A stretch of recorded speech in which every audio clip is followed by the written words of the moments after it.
Alrighty, what's up everyone? Daddy Warbucks here, and today we are resuming our playthrough of the Curse of Strahd. The story so far has been that the party, after finding themselves in the strange and wonderful land of Ravenloft, after some unforeseen circumstances, they have been doing their best to try and cope with all the horrors that they've encountered. Uh, Upon reaching the town of Barovia, they met uh, Irina Kolyana and her attendant, Ismark Kolyanovich. And I totally didn't have to check my notes to see how to spell those names. Um, and after learning that Irina was being attacked by some powerful, malevolent entity named Baron Strahd, they have agreed to help her travel from Barovia to the faraway land of Kresk, where she may be safe. However, getting to Kresk has proven to be quite a challenge, as they've been beset by monsters and hordes of demons, and after trying to find solace in a nearby windmill, they ran afoul of a hag's coven and barely escaped with their lives. And we pick up our game today right after escaping the old bone grinder, the windmill that the hags were using as their base of operations. The party, exhausted, made camp in nearby woods, and it will be the morning following your escape. Okay? Okay. Would anybody like to do or say anything before the party sets out? Ow, my Um, back. How did we get here? yeah, there were some hags, and I kind of woke up and we were like, well, me and Festa were downstairs with Kriv.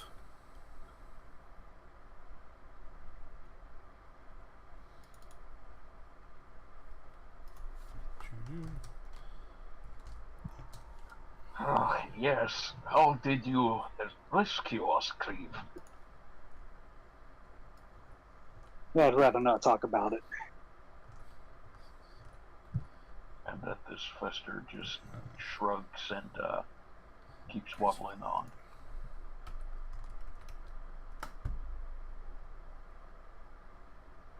Alrighty.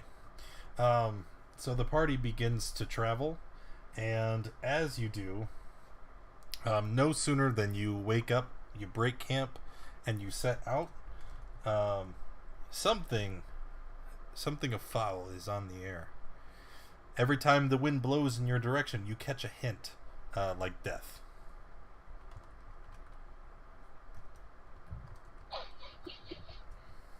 Ah, yes, I recognize it well. Whoops. That was supposed to be a hit and roll. Okay.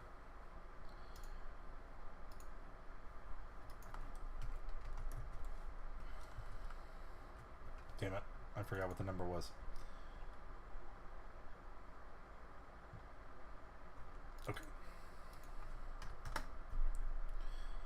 Okay. So you guys begin walking down the road, and as you do, this pungent aroma of rot begins to grow ever more powerful. And you turn a bend in the road, and you find yourself face to face with a number of creatures that they appear to be made out of wood and rotting vegetation. And let me go ahead and pull you guys over so that you can see what it is you're looking at.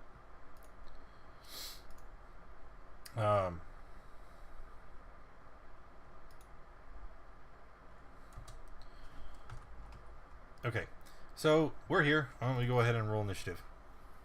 I'm so out of sorts. Do I not have a handout? Really? Is it daytime or night? It is daytime. Well, let's say it is. Remember, it's early morning. You guys literally you just woke up, so it's still kind of dark out. But the sun is just now cresting over the horizon. 1, 2, 3, 4. I rolled, but it didn't go on there. I put it on the. I gotcha. Okay, and the blights. Okay, Asuin, you are up first.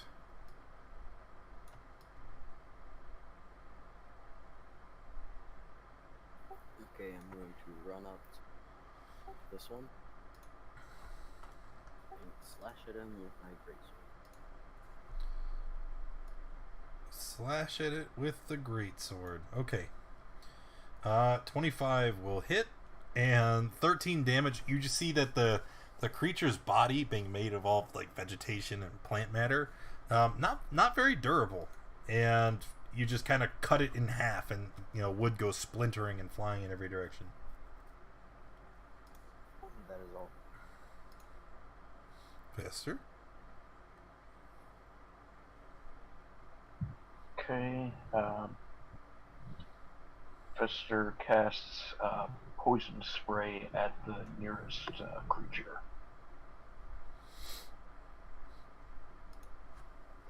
Con save. You failed, so he's gonna take that 1 damage. That's it for my turn. And Kriv.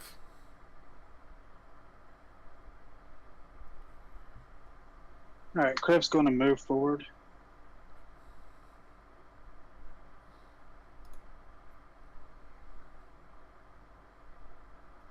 To here and slashed by longsword.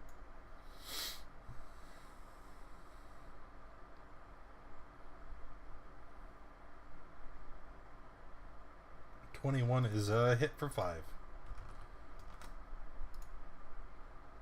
Is that all? Yep. And Arius.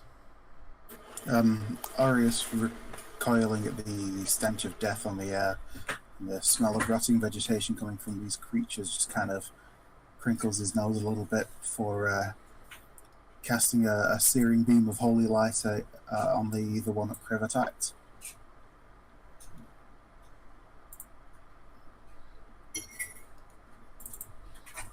Another fail, so 4 more damage. Okay. And then Rogar. Alright, the only light source I have is coming off of Various. Correct. Okay.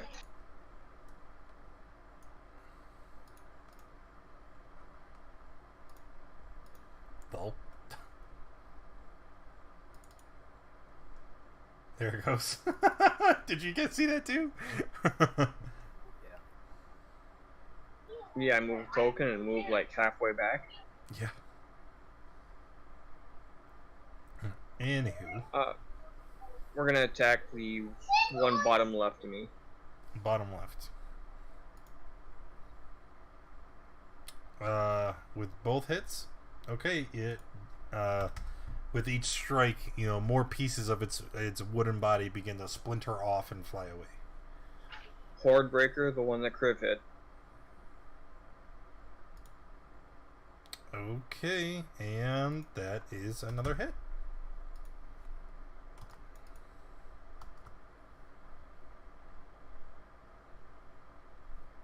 That'll be my turn.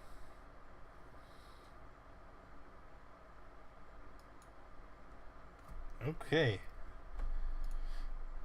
That's pretty neat. And then the blights will take their turn. There are 2 remaining because most of them have died by now. And the 2 that are still alive, they are going to run. You see them retreat back like so. And then you see them like kind of... It would look like if it was a humanoid, like they were flexing their muscles. They kind of clench their arms and they curl them up to their chests and kind of pull them in. And when they do, you see these needle-like spikes begin to rise out of their back, which they then grab and chuck at you like a javelin. The first one they are going to throw at Asuin. The second one at Fester. Asuin and Fester. That's a hit. Yep. So go ahead and take your damage. And then Asuin.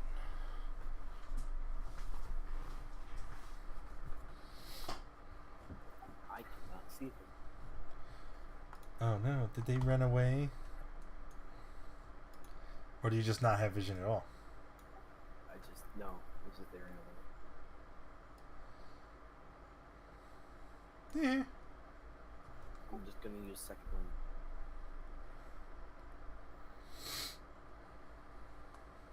That should Okay. So that's it then? yes. Fester? Okay, yeah, I can't really see them either on the map, but do I still see them? Like, No. Remember, it's still fairly dark.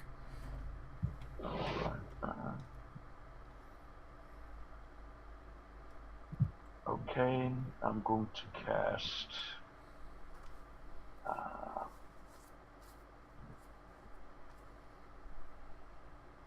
Mage Armor on myself, which I should have done earlier. Okay. Kriv?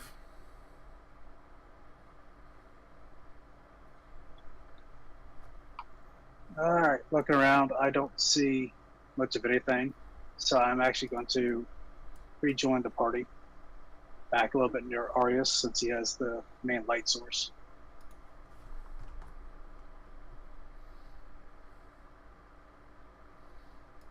And I'm going to ready my action. Okay. And ready your action to do what?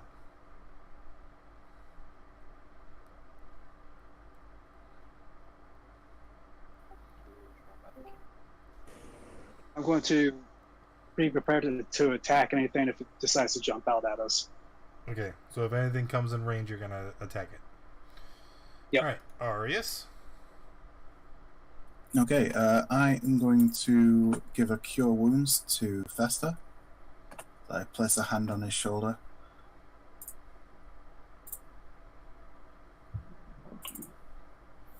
And then I'm going to step forward to here to see if I can try and see anything. How far have I traveled? So far 20.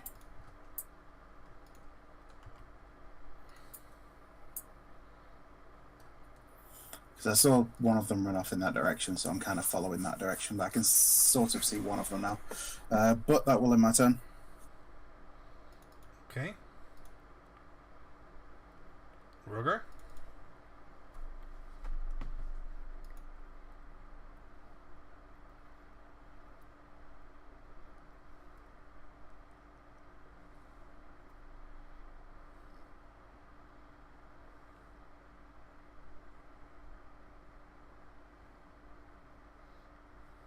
Go there and take a shot at the one that I can barely see. So he's in dim light for you? Yep. Alright, you have disadvantage then.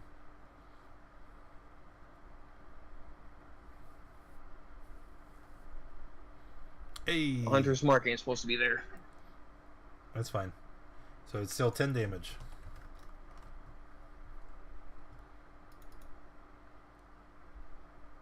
Alright, then if that's... That'll end it. The Blights will take their turn. They are going to circle around here. And this one's going to run off to the west. And they will be continue to throw those needles at you.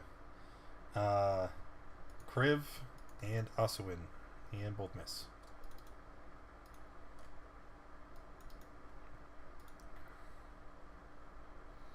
I'm going to run up here, and pull out my pike and javelin. And I assume disadvantage because it's in dim light. Oh, that's right. You have reach. Okay. Yes, disadvantage. Okay, that will hit and kill.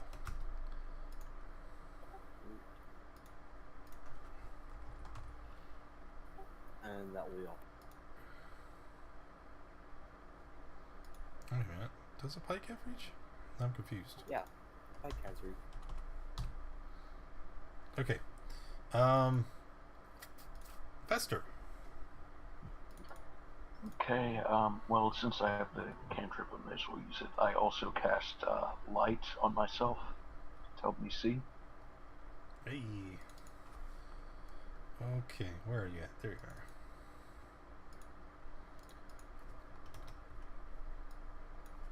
No.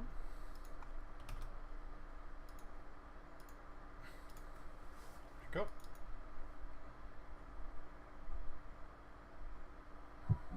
Okay, so I point over to where that other creature is and shriek, "Ah, the other one's over here!" And that's my turn. Dark. Alright. Thanks to Fester, I can see this guy way over here. So I'm running over and swing with my longsword. Alrighty.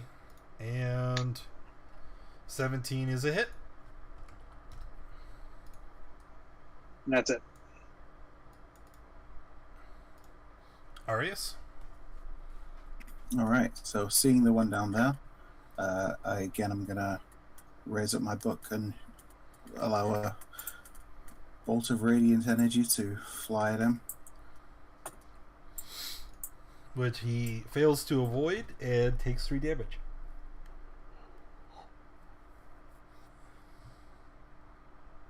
Is there anything else?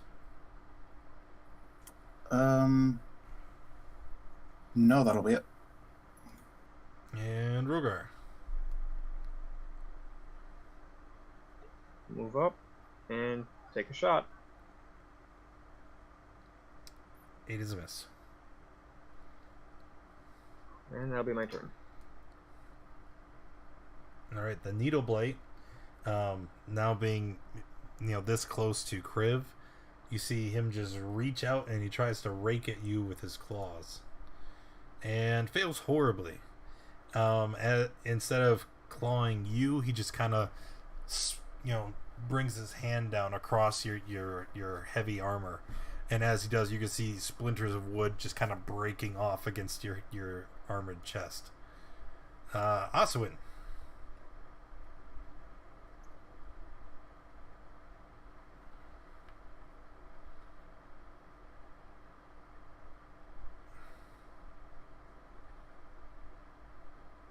And I'm going to throw a hand axe at it.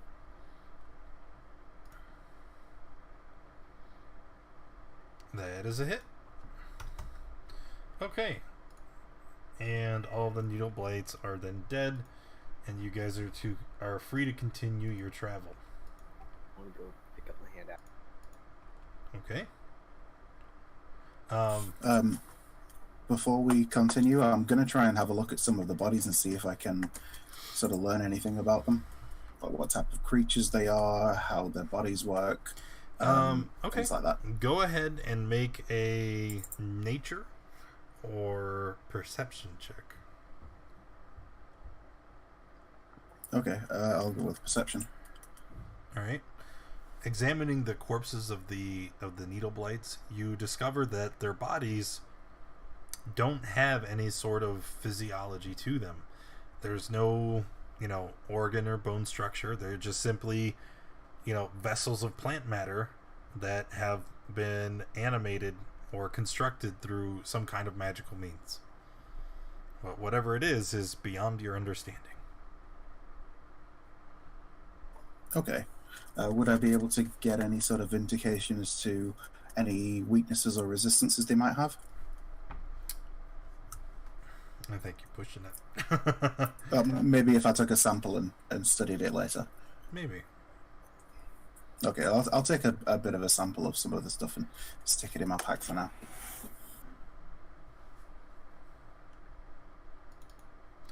Alright, would anybody else like to do anything?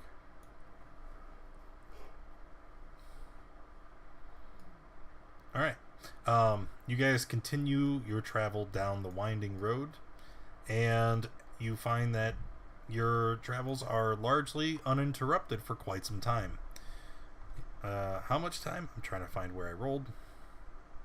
You travel for another hour and a half uninterrupted, and as the travel is not particularly dangerous or cumbersome, this would be considered a period of rest. So if you'd like to roll hit dice, or if you have anything that would recover from a short rest, that would apply. 5, 10, 15, so we get to here. And then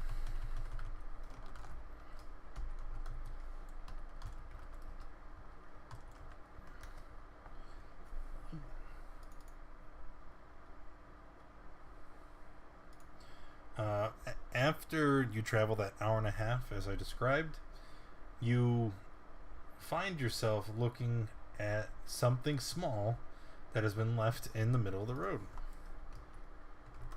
You can see it up in the distance, just laying there discarded. I'll walk I up love to you, it Daddy and Warbucks. examine it. You fucking what, mate? Hey, thanks for the resub, Disco. Appreciate you. Look at that, 5 months. Holy shit, it's been that long already.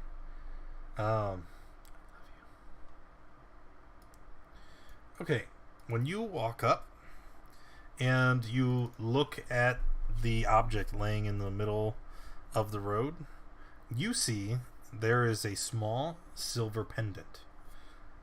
And the pendant, it looks like the casing is carved to look like the face of a silver dragon. And when you pick it up, it's icy cold to your touch.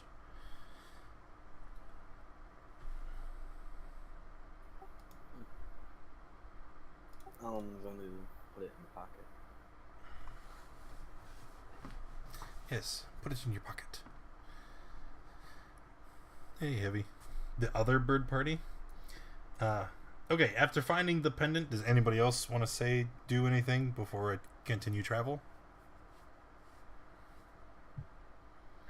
You do not know where he's been.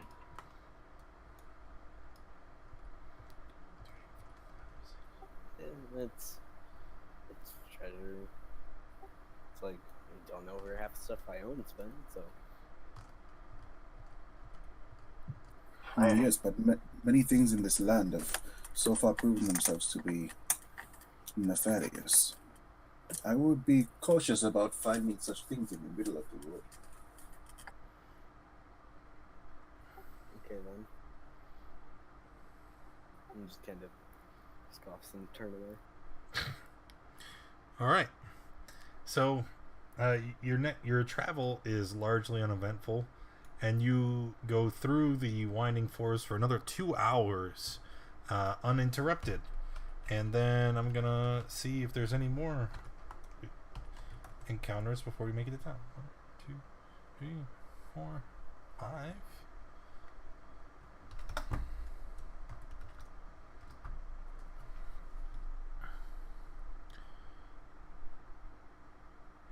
Okay. 1, 2, 3. You continue down the road, and far off in the distance, you can see a bustling town in between the encroaching forest, and you can see pillars of smoke billowing up into the sky, and you get a glimmer of hope, because it's been quite some time since you've last seen civilized people in Ravenloft. However, as you are looking forward to the sights and sounds of the city, you fail to notice the creatures that are coming up next to you.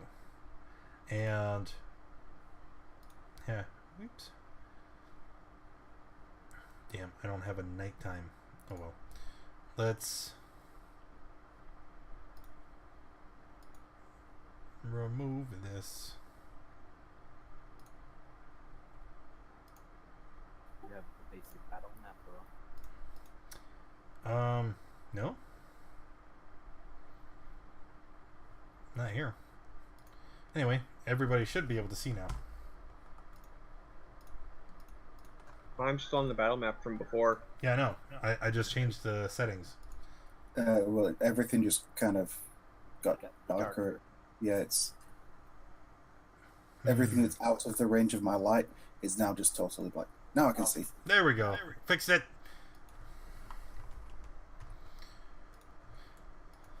$11. Okay, so as you are approaching, you start to hear a low growl coming from the woods next to the road. And as you turn to look, you can see a large pack of wolves coming out of the forest, slowly creeping towards you. And the wolf that is in the farthest ahead, markedly different from the rest,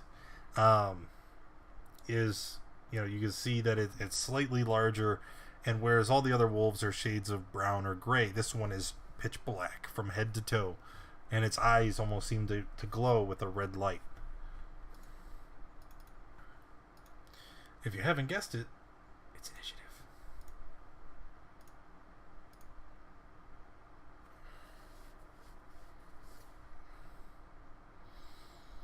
1, 2, 3, 4, 5. Alright. Asuin. Let me move this over here.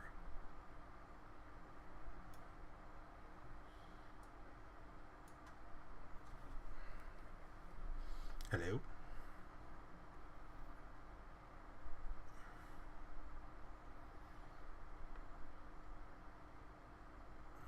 Lane? Yes. It's your turn. What are you doing?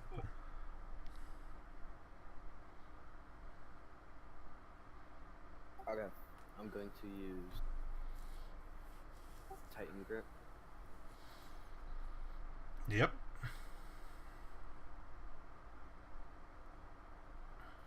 Pass. Okay. Make your attacks. One above me, Dead wolf. and then to the one to the right of me. And another dead wolf. And then And then I don't think you can. Step. Oh, just moving forward. I'm just gonna step right there and use Action Surge. And Okay. Then I'm going to Titan Grip again.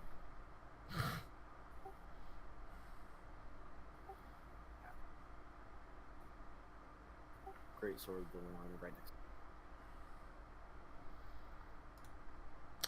Dead wolf. And then pike the one above me. And dead wolf. That is my turn. Froggo's a monster. Fester.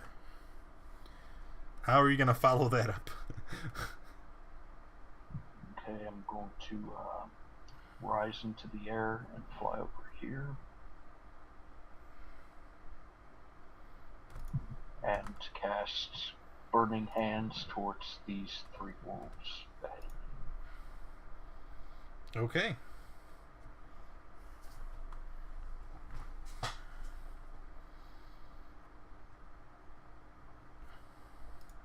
So 10 damage to each of the wolves if they don't pass this. 1, 2, 3. They all failed.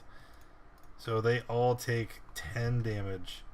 And you can see that the wolves are all burnt up, and they're just barely hanging on to life as they are immolated nearly instantly. Okay, Alright. Kriv?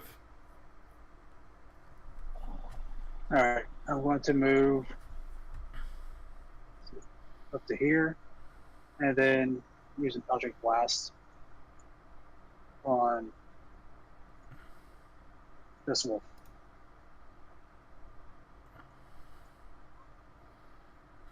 That's a miss. Alright, that's it. Arius? Okay, so I open up my tome and conjure 3 arcane bolts and shoot them at the 3 injured wolves at the bottom. as I cast Magic missile. Magic Missile. at level 1. Okay. You don't even have to roll the dice because they. I know it's mechanics, but they were all left at 1 health after his barrage. So if you send 1 missile to each, this is bam, bam, bam, dead, dead, dead. Teamwork. Okay.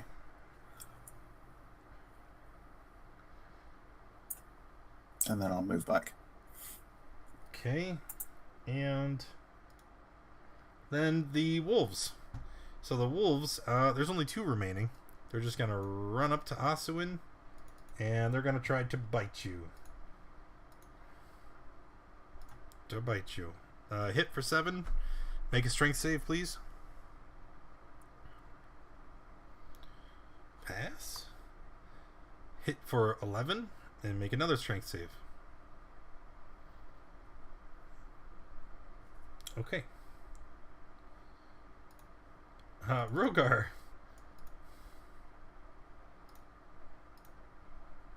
Well, let's move up behind this one here. First attack. Dead.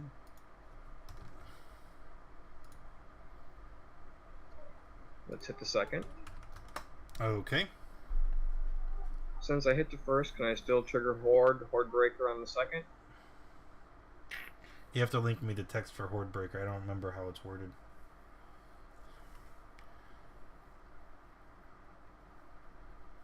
On each of your turns, when you make a weapon attack, you can attack another creature with the same weapon against a different creature that is within 5 feet of the original target and within range of your weapon.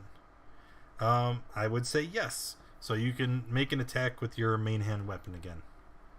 And hit and kill that dude. Alright. That was, well, it was a trivial level combat. It was easy. That was easy. You know what? You say that's easy, hmm? Mm-hmm. No. Yeah. Maybe. You get, you go through like 4 weeks of brutality, one after the other, and then you get one combat, and he's like, listen, that was easy. Oh, man, I think I may need to teach you a lesson. You already did for the one shot. Oh, 1, 2, 3, 4. Okay, and traveling to town, you're able to make the rest of the way without any further complications. As you continue along the old Svatlich road, it meanders into a valley watched over by dark, brooding mountains to the north and to the south. The woods recede, revealing a sullen mountain berg surrounded by a wooden palisade, and their thick fog presses up against the wall, as though looking for a way inside. The dirt road ends at a set of sturdy iron gates, with a pair of shadowy figures standing behind them. Planted in the ground and flanking the road outside the gates are 6 pikes with wolves' heads impaled on them.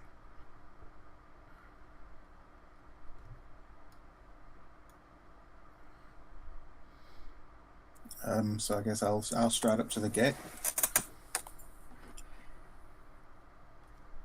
Do the guards let me pass? No. The gate remains shut ahead of you, and as you approach, you see them pull out their pikes, and still behind the gate, they can just kind of stand at the ready, staring at you, not saying anything. Okay. I'll sort of make a non-threatening gesture, like sort of raise my hand up, acknowledging them and saying, please, we have traveled from, I believe the town's name is Barovia. We've come to this town. The road has been long, and we could do with some respite. Would you please allow us to enter? What is your business here?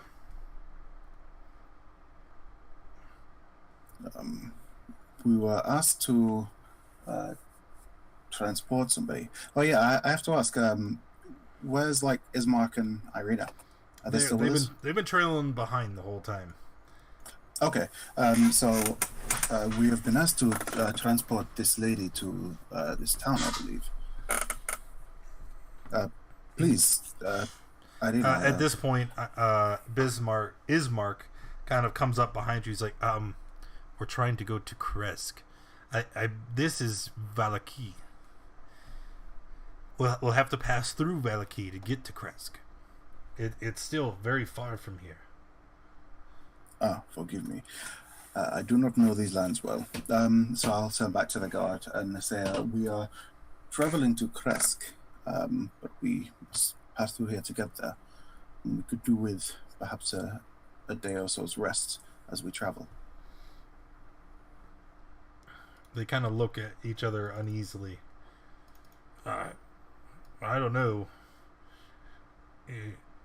You're not gonna get into any trouble, are you? I've no intention of causing any trouble for anybody. Mm-hmm.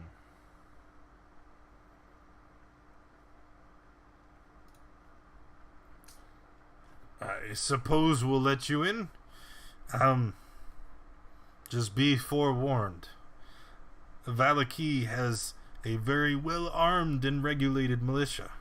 And were you to disturb the peace here, we will not suffer your transgressions lightly.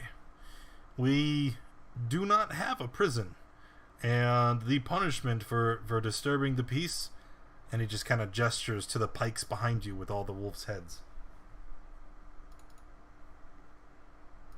I understand. After a moment, they begin, they get out a ring of keys and they unlock the door, and they kind of stand aside, allowing you entrance into the town. Vallaki. Give me a moment while I get us situated, because this is a really, really big map.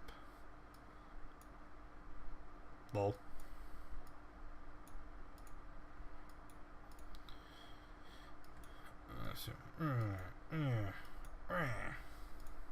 Wait, not you. You get out of here.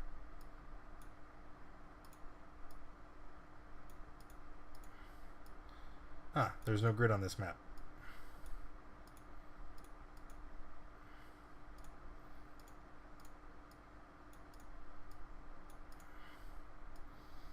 Okay.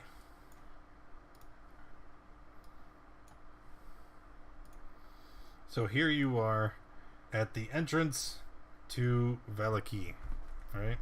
And the two guards, I should probably put on the map. The two guards have opened the gate and are standing aside to allow you entry. Okay. So as I walk in, I say, do you happen to know where we may find an inn, somewhere we can spend the night? Aye. There's the Blue Water.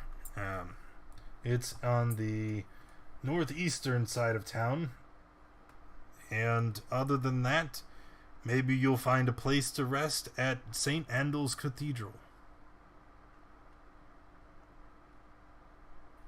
Thank you. You have been most kind. And I'll continue to move into the town.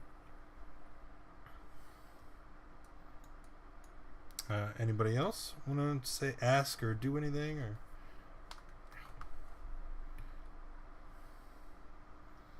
Kev's going to ask where the cathedral was. It's on the opposite end of town, near the western gate.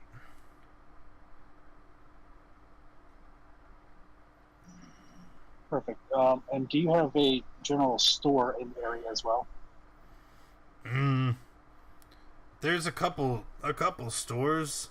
There's the in the town square. You should be able to find just a general store or something. There's a lot of marketplaces around there. That'd be perfect. Thank you. Now, Krebs just going to continue walking on. Okay. So once we get out of once we get past the guards if we're traveling, I would ask my companions. Which place would you prefer to stay? The temple or perhaps the inn? Ian. Wait, who didn't make it onto the map? I only see 4 tokens. Kriv. Rev. Oh no, Kriv! There you are. Oh no.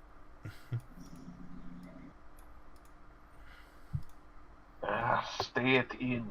Temples don't like me much. Perhaps, but it may also depend on the price. If the general store of the last town was any indication, prices here may be somewhat high. I can't speak for the rest of you, but I myself don't have a great deal of coin.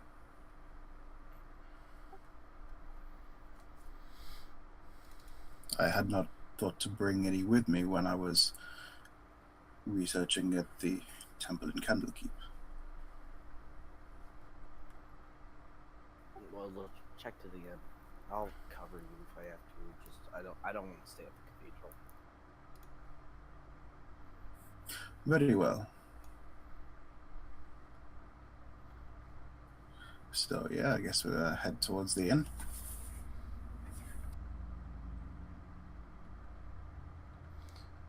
Okay, you knew. As you make your way through the town, you find that the town is somewhat dreary. All the colors are muted, and a lot of the people seem to be very forlorn, but not quite to the same degree of what you saw in Barovia. And as you make your way through the streets, a great number of people look at you with caution and curiosity.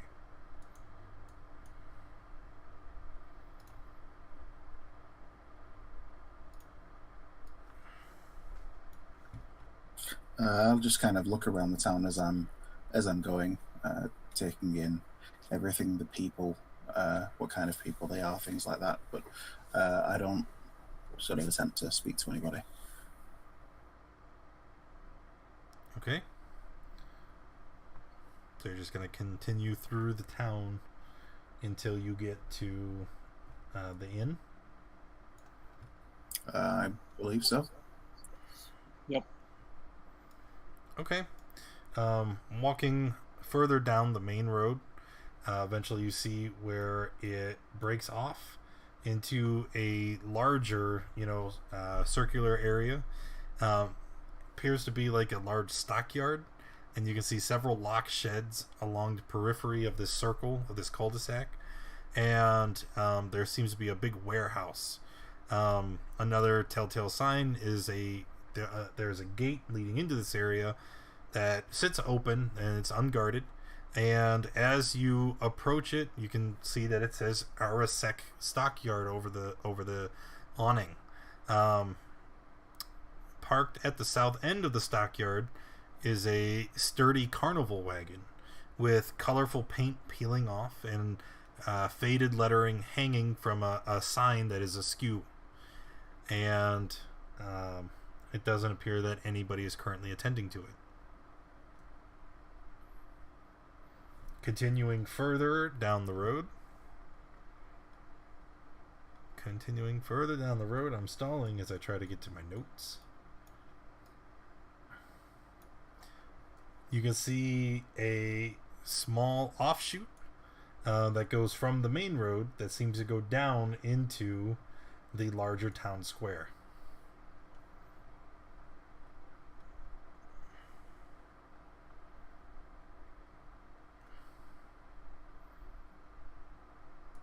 Nope, nobody wants to.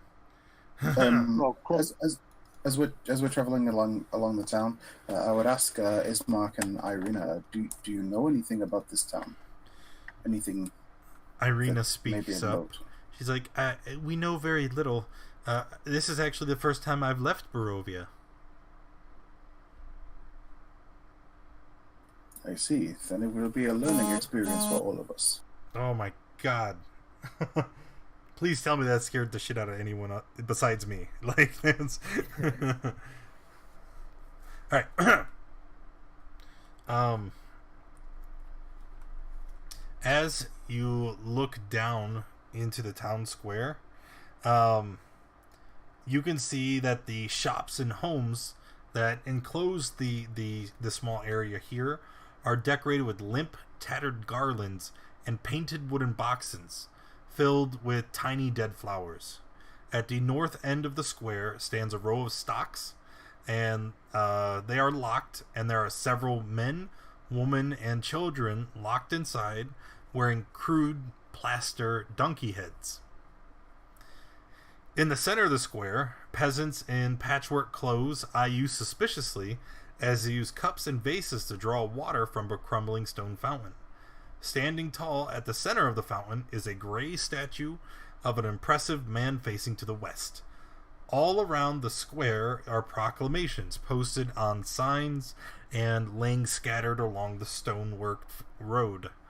And they say,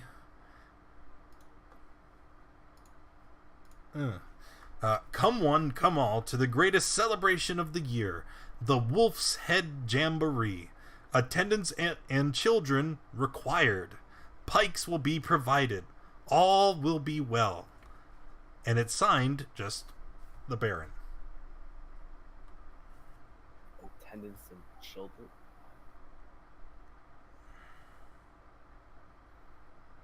An odd turn of phrase. Do you happen to know anything about this celebration? Irina again just kind of shakes her head, confused. And as you sit and ponder this, you see a man walking up with two guards, right? And as they walk into the middle of the town square, you see the man begin to shout and point. Tear those down! Get rid of all of these! The Wolf's Head Jamboree is over. It's time to get things ready for the next festival. Come on, quickly now! And you see the guards begin to busy themselves, taking down the proclamations and collecting them from the road. As they do, the one comes up to the, and he sees you have one in your hand, and just kind of reaches up and plucks it out of your hand, and he gives you another flyer. And this one says, come one, come all, to the greatest celebration of the year, the Festival of the Blazing Sun. Attendants and children required. Rain or shine, all will be well. And again, signed the Baron. Okay. I would try to get the attention of the guard that handed me the flyer. When is this festival, and what does it entail? The festival should be occurring soon, but it's a lot of fun. You should come if you can. Soon, as in today, or within the next? I really wish that we could talk, but if I don't get a move on, Isaac's gonna kill me. I really have to go. Can I go talk to the man who was yelling? I mean, if you'd like. So I'm gonna walk up to him. And as you walk up, he's still yelling, and he just kind of looks down at you, and he's like, "What? Why are you interrupting me?" I just want to know what this festival is about. The festival.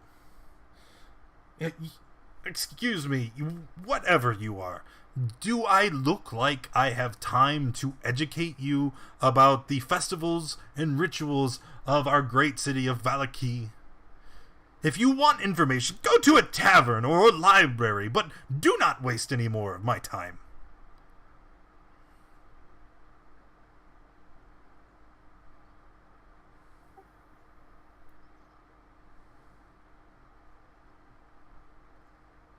Nothing?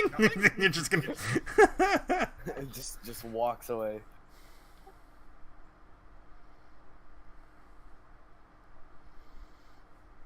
As Oswin returns, I kind of remark to Oswin, It is strange. In the time that he spent berating you for approaching him, he could have just answered your question.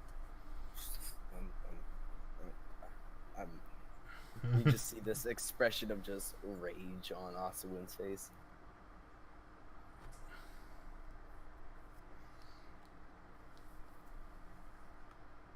Okay. Paid no mind, friend. Let us continue. We'll head to the tavern, get you a drink and some rest. Okay.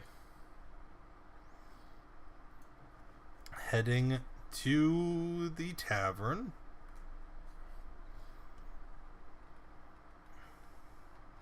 I lost my notes.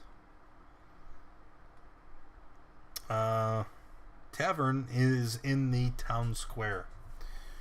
And you find a small inn. You find a small watering hole with a crudely made rendition of a modron that sits perched above the doorway. And next to it, a sign written in common that denotes this inn as the Malicious Modron. And inside, it's a very small establishment, little more than 2 tables and the bar, and a very dour looking barkeep sitting there.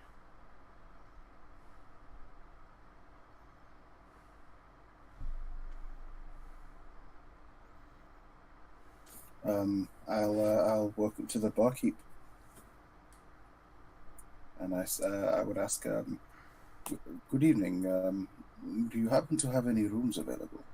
Any what now? Any rooms? Well, if you're looking for a room, then you want the Blue Water Pin.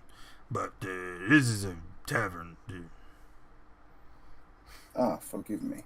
Where is the inn? Well, you just gotta go up down the rent, and it's a bit of West Fisherman. What? I see. Yeah, we speak intoxicated? It's what? No, it's just I have a tongue within my head, but it's really hard to communicate. Something's with this tongue. It's hard to communicate. That's all I picked up.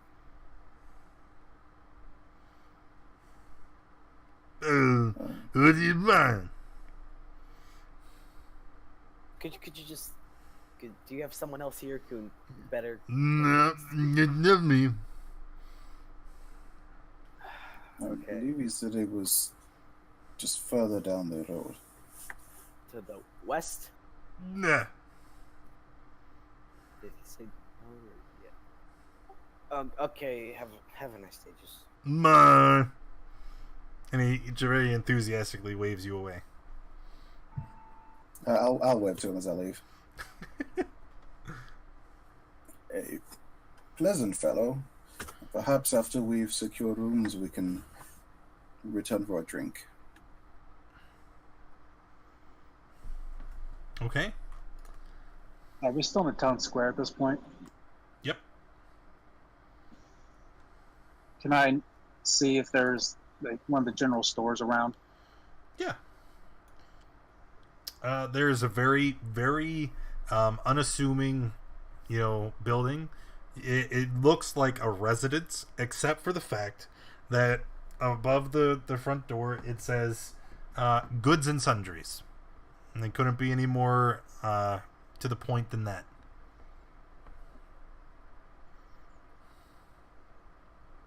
All right. Kriv is going to head over that way.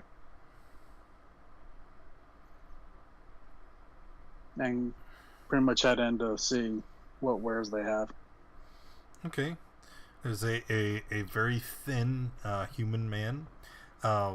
He's wearing like just common clothes, nothing very spectacular. But the only thing that stands out about him is that everything on him is meticulously clean. There's not a single hair out of place. His nails are groomed and manicured.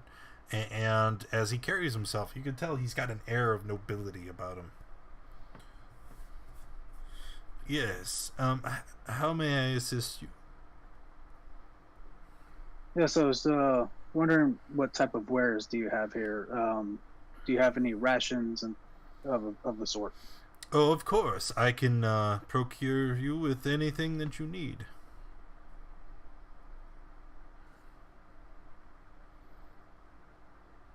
By anything, how vast of resources do you have? Well, it's everything that you would see on the shelves around you. I'm a little taken aback by your question. I'm afraid I don't know how to answer that. And as you look around at the items on the shelves, no weapons or armor. You know, this is not like an armorer, but he has anything that you would find in the adventuring gear table.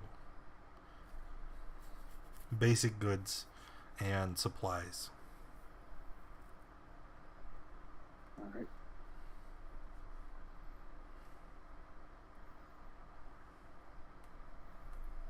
I will probably buy a couple of water skins, and if there's anything that I could use to kind of fashion maybe like a makeshift rain catcher or funnel.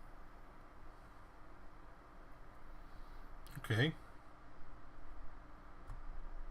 Isn't Raincatcher a thing in this game? It wasn't Jolt. Yeah, you're right. You're right. I think there was a special item from TOA.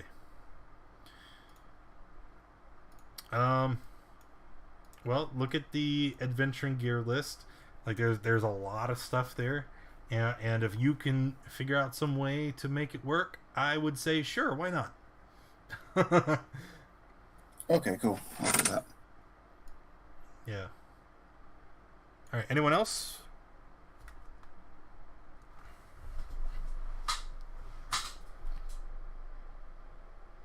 Is there a blacksmith? Oh, I'm sure if you looked around town long enough, you'd be able to find one. I meant like in the town square. I'm sure if you looked around long enough, you'd be able to find one.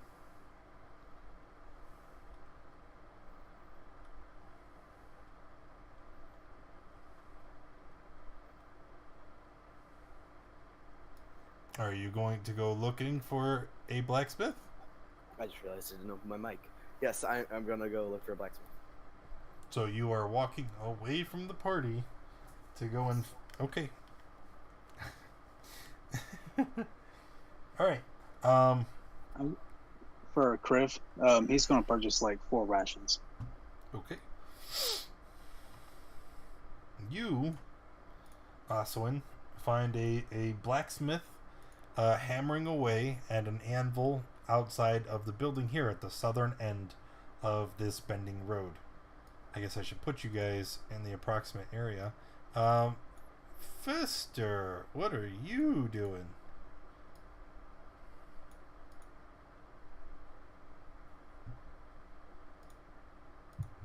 Basically, whatever Arius or the rest of the group is doing, I may need to step away from them. So you're at the general store. And Rogar? Alright, so Aswin broke away. Aswin, as you approach the blacksmith, you see it's a simple man, long black beard with some gray salt and pepper out, and shoulder-length black hair. He hammers away at the anvil, thick black goggles over his eyes, and doesn't even seem to notice you as you approach. Excuse me. Just keeps hammering away. I want to like tap him on the side. What? Don't do that to me, lad. I almost hammered myself in the leg. What is wrong with you? I want to purchase something. Oh, do you? Well, what do you want to purchase? Do Do you have any javelins? I'm sure I could make some.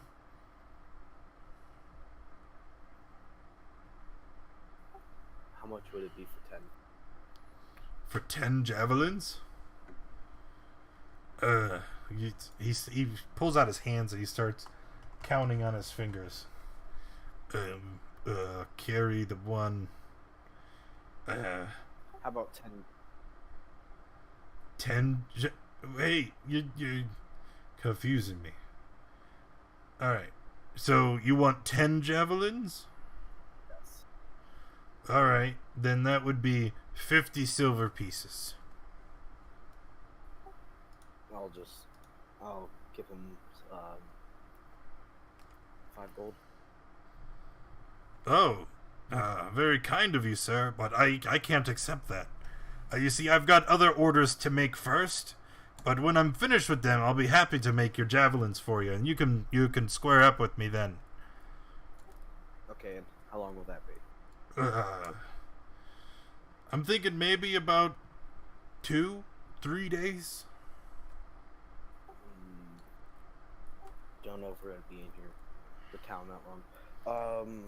Do you don't have any already pre-made? Boy, this is not a shop or a store. I am but a simple man, and I make the orders as they come in. Right now, I'm already working on something. When I'm finished, I'll be happy to help. Okay, I'll be back.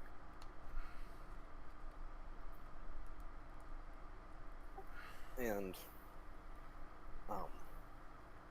is there any sort of armory or shop that I can look for? None that you see.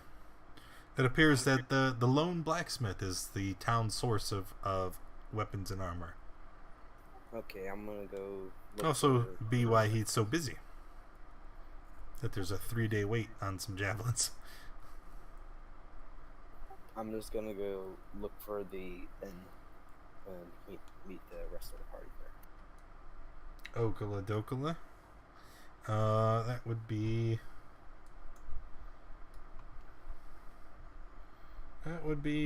yeah. Okay. What's everybody else doing? So, an idea that I had about trying to solve my problem, I don't know whether or not you think it would work.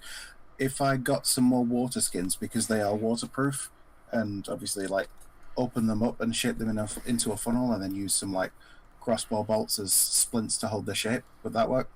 Okay. Yes, you could certainly MacGyver something together like that. Okay, cool. So I'll buy some more water skins and just a stack of 20 crossbow bolts. Okay. I just lost my map. Refresh your page.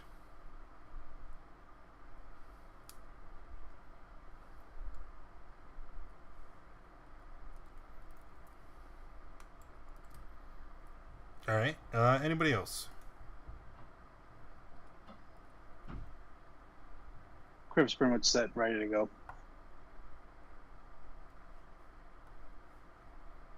Just the whisper I sent. Yes. Are you doing something?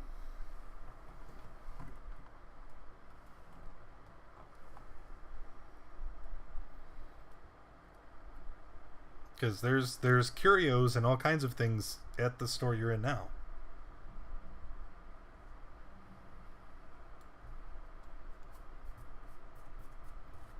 Yeah, I'm just look at the stuff and pick it up, fiddle with it. Okay. Alright, well, if everybody's done shopping, then what? To the inn? Yep. Sounds good to me.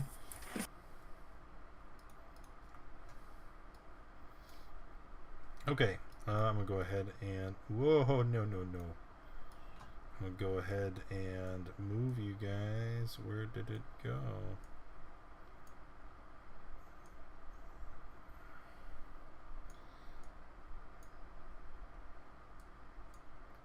There it is. It's right here. No. It's right there. There we go. That was a mess. So you guys approach the location of the inn where you had been directed to from the other residents of the city. You see gray smoke issues from the chimney of this large 2-story wooden building, and you see several ravens are perched along the roof. There's a painted wooden sign hanging above the main entrance depicting a blue waterfall.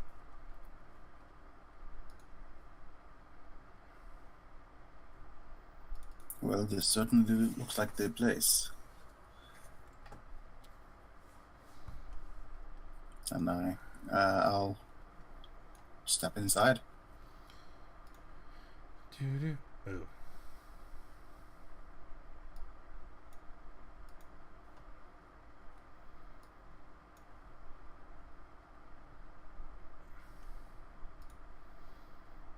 One second. Griff, Arius, Asuin, Rogar, Fester. There's all the peoples. Okay.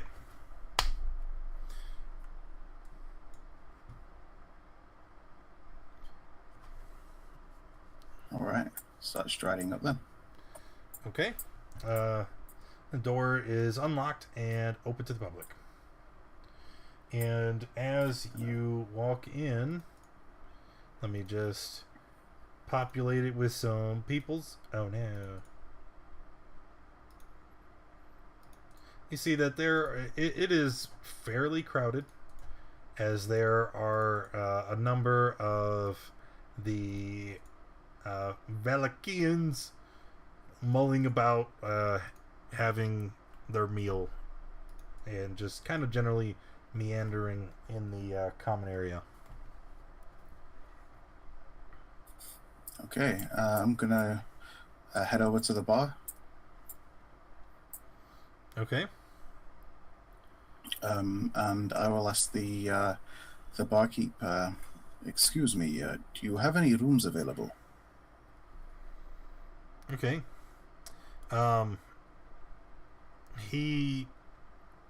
She, Danica, looks at you for a moment and kind of eyes you up and down. She says, "Yeah, I think we have a couple rooms that you could use. Where are you from, stranger? You do not look familiar." We have traveled here from Barovia. Truly. Oh, well, I haven't recalled seeing anyone travel up this way for quite a while, other than the regular merchants.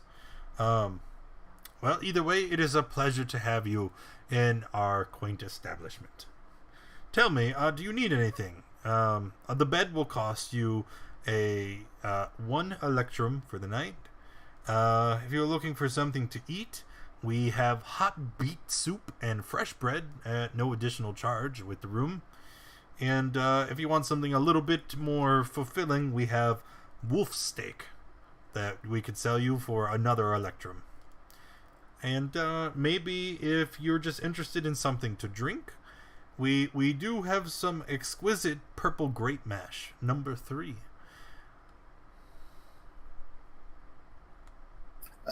What's the exchange rate of like electrum to gold? Oh shit, man. It's what, 5 silver is an electrum. 10 silver is a gold? What is Yes. it? Yeah. Okay, cool. Very well. I will take a room and I will have the wolf steak. Oh yes, quite. That would be wonderful. And what of the rest of you? She kind of looks over his shoulder to the other 4. You have bugs? Excuse me? Bugs. Why?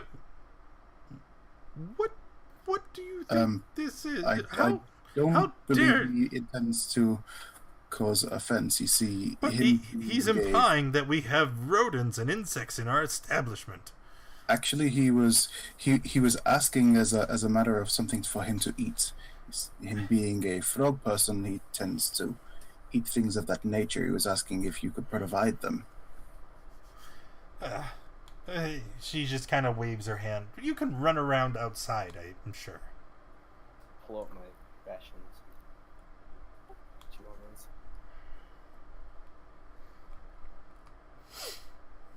Anyone else? Crib's gonna get a room.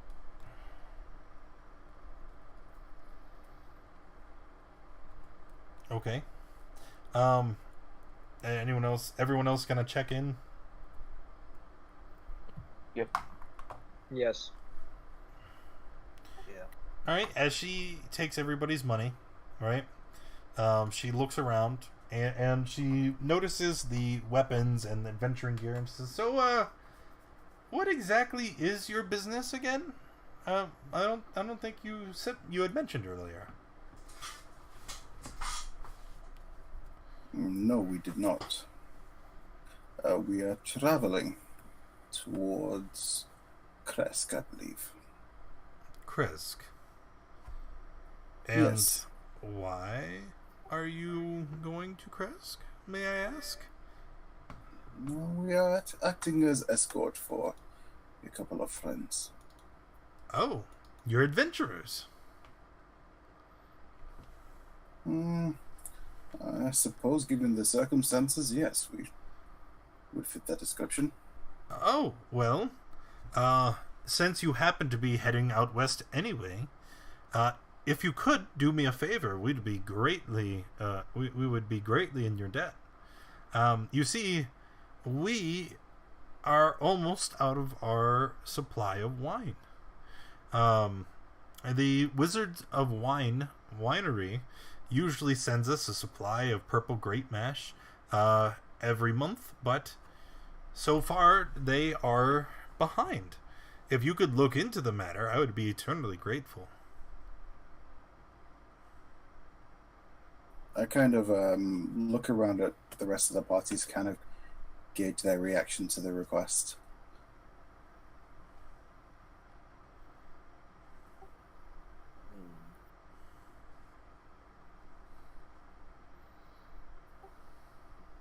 Criv is pretty much for it.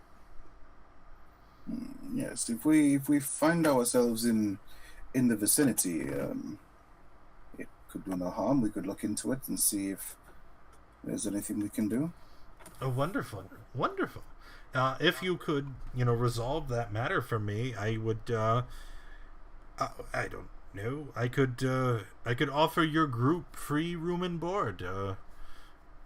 For a joint room, not independently. I'm afraid I couldn't house that many individual rooms, but I don't know. Would that be agreeable? Sounds agreeable enough to me. Oh, that's wonderful. It's wonderful. Why don't you all just go to have a seat, and we'll get your wolf steak and your beet stew together. Ooh, do you have water? Of course we have water. How much? What do you? How much what? For a bottle, or like a glass. A bottle? A pint. Give me a pint Who sells of water. pints of water? I just need some water. There's a well outside. You're welcome to draw it yourself. Okay. This town is weird. Yes, it's the town that is strange. I'll also take one of the wolf steaks. I just want her to heat it up, though. Don't burn it. Understood, sir. So would you like that, say, rare or medium, or medium well? I'm not quite sure I understand. Chase the wolf through the fire, rip a slab off when it comes out the other side. It's perfect. Oh my. Right away. We'll get that prepared. And you see her kind of turn and shout behind her. Erwin, make sure you lightly braise that last wolf steak.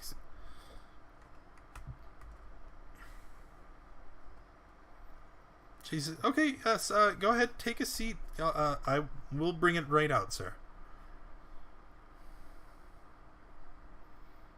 Yeah, I'll take a seat around the table. Okay. As you sit at the table, you kind of look around the tap room, see that there are damp cloaks hanging from a peg near the entrance, and the tavern is packed with tables and chairs with narrow paths leading between them. There's a bar that stretches along one wall, under a balcony that can be reached by a wooden staircase that hugs the northern wall. Another balcony overhangs an entrance to the east, and all the windows are fitted with thick shutters and crossbars. There are lanterns hanging above the bar and resting on the tables, and it bathes the room in a dull orange light and casts shadows upon the walls, most of which are adorned with wolf heads mounted on wooden plaques.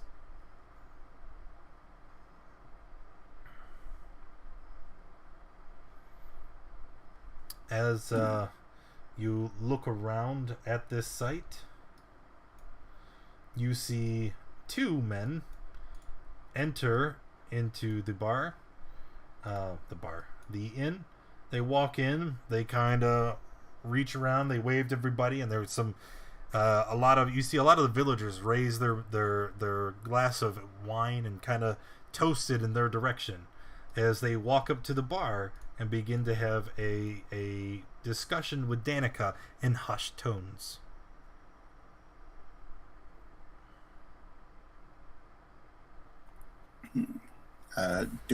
Can we overhear any of it being close to the bar? They are speaking very quietly, but if you make a perception check and try to listen in, I'll let you know.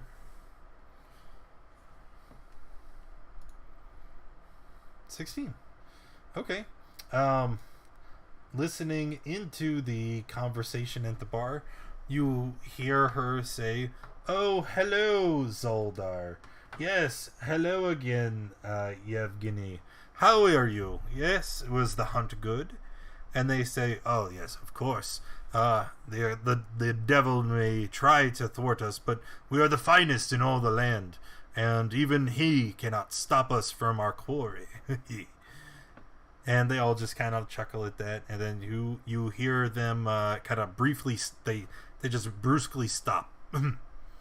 "There'll be 30 golden coins, please, madam." And she says, "Oh, of course, yes." And you hear her fumbling around to get coins to pay these two men. After collecting the coin, the two then wander off to a nearby table where they are joined with several other villagers, and you see them sit down to have themselves some meal. I would just want to say, that is a handsome man. I mean, look at that guy. I got distracted by the beard.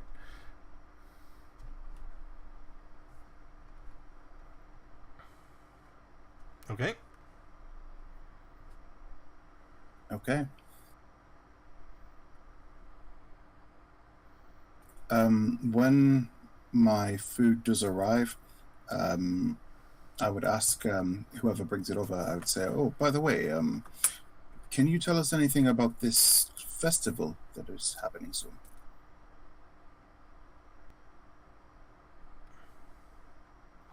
Okay.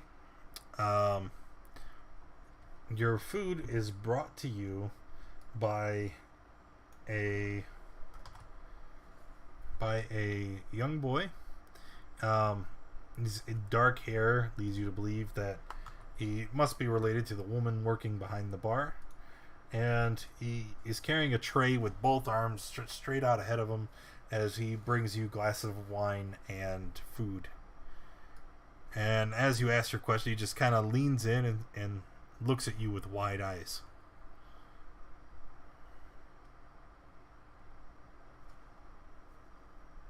Did I say something strange? Oh, he leans in close. Your friends are weird. What? I kind of chuckle a little bit. Well, they are not your everyday sort, but They are good people. I've never seen anybody like them. Are they dangerous? Only if you mean them harm. Oh, we don't. We're the good people. That's what my mom and dad always say. Well then, you have nothing to fear from my friends.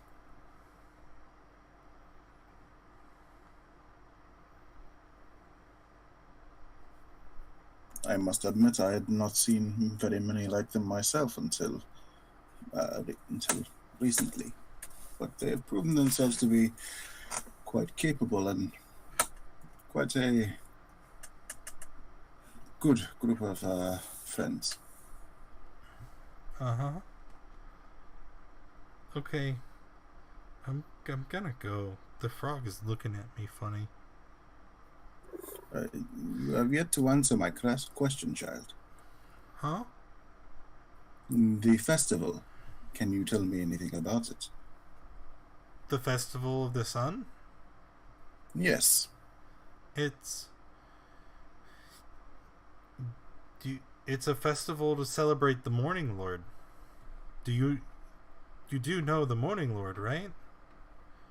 Oh yes, I am acquainted with the Morning Lord. I simply do not know the festival of these place.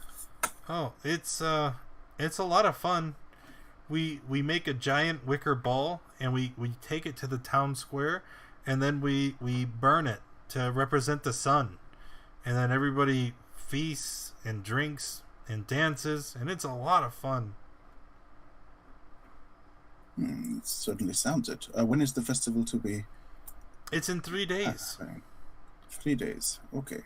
With my knowledge of like the gods, is that like an actual like thing, like burning a wicker ball to represent the sun as a method of worshipping Lathander? Nobody ever said the Thunder. They said the Morning Lord. Okay. I took the Morning Lord to be Lathander. Isn't that what he's called? Maybe where you're from, but this isn't where you're from. Well, that's and true. As far as worshipping Lathander with a giant effigy, there are lots of different religions and celebrations that they honor their god with big festivals and effigies, right? So it doesn't seem that unusual. Okay, I mean, with my character, you know, he would just assume that they're talking about Lathander. It could be somebody entirely different, but he's the only Morning Lord that he's familiar with, so just assumes that it's Lathander. But okay, I say thank you, child, and I'll turn and start tucking into some of this wolf steak and wine.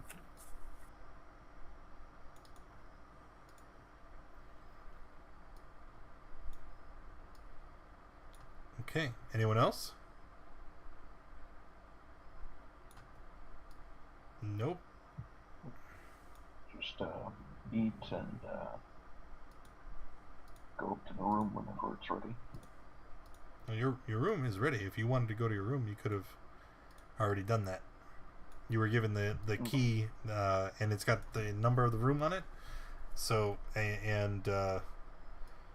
yeah, you don't have to stay down here and wait for food. But the food was complimentary. Okay.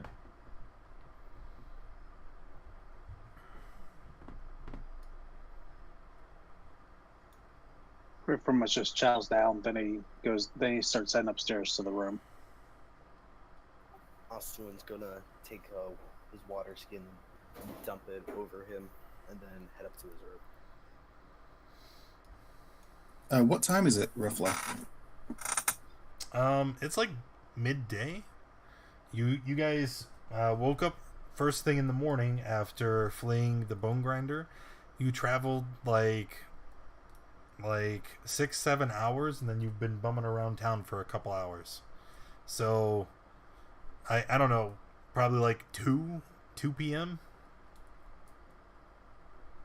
Okay. Well, I mean, with everybody going off to bed, if anybody's staying, I would mention the shouting man in the middle of town. He happened to mention that there was a library in town. Perhaps I should go and take a look. We also If any of you care to join me. As Fester, kind of before he gets up to go upstairs, he decides he has nothing better to do and follows after Arius. I'll follow with them too.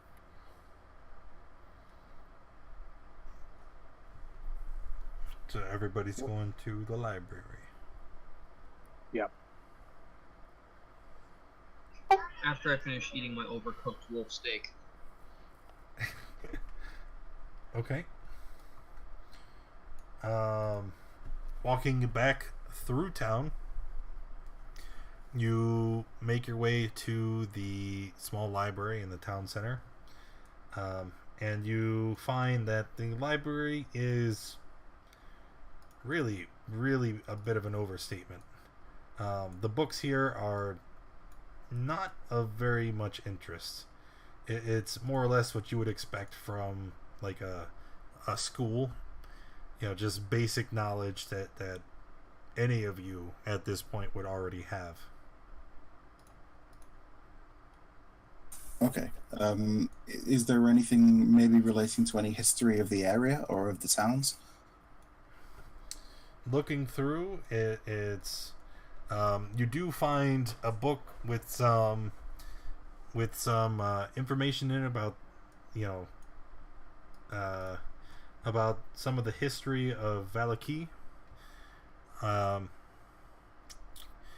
It's not very comprehensive,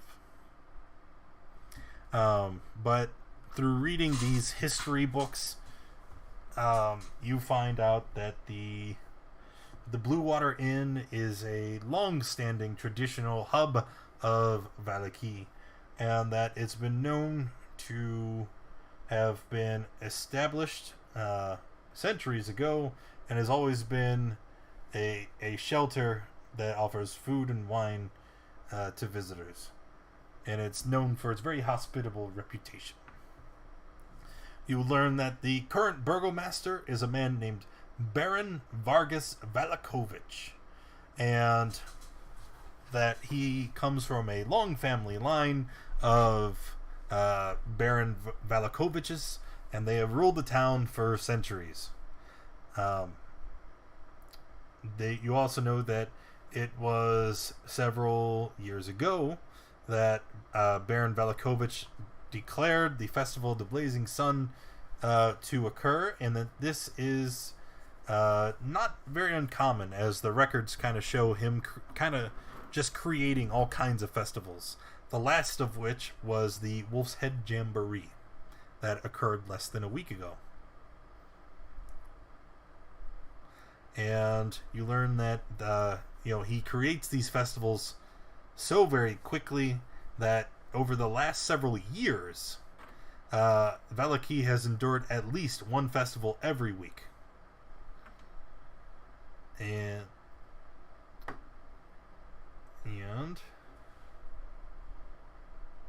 that is all that you managed to find out about the history of Vallaki. Arius, if we can always head to the winery. I believe the winery is out of town. They're waiting on a delivery. I just assumed it was on the other edge of town. As you guys are standing in the library contemplating this, a half-elf walks up with long silver hair, walks up. She looks at you and goes, "Shh! It's a library. You should not be talking." What did you just say to me? Shh! I'll just sort of nod and motion apologetically. And then, sort of start walking out and motion for the for Oswin to follow. And anybody else who's with us. I believe it was Fester. That might be it. I don't know if Kriv came along, and Rogar said he stayed behind to finish his meal. No, Crib went upstairs. Okay, so Kriv is upstairs in your room. Okay, so once we get outside, yeah, I say, I'm not sure where the quantity is. I took it to, well, I believed that it would be outside of town, considering they were waiting on a delivery and they were willing to pay our board for the sake of asking why the delivery and the shipment has not arrived. If it was within the town, it would be unnecessary. You're probably right. I've never truly been in a town this big. I've been in like a few small villages that we raided, but yeah. But this place is somewhat strange. It would not be out of the question. Perhaps we should ask somebody. Okay. Standing here in the middle of the road, you can see a great number of people that are kind of lounging about. Let me move you over to the town map. Let me go with you. Okay. So I'll just kind of stride up to the nearest person. Okay. The man turns around and says, "Yes." Forgive me for interrupting, but would you happen to know the general location and distance to the Wizards of Wine Winery?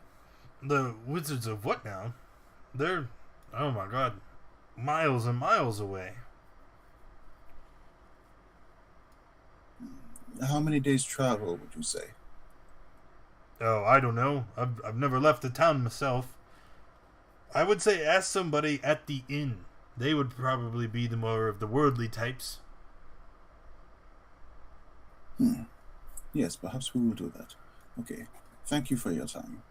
And I'll head back to the group. Say, so it appears it is definitely outside of town, but the man did not know how far, only that it was quite far away.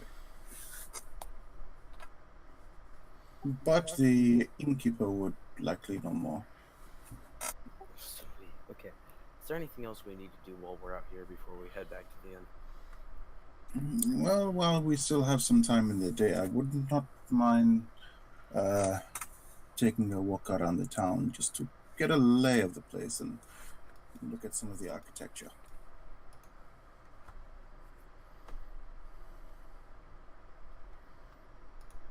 Wonder who they have the stocks.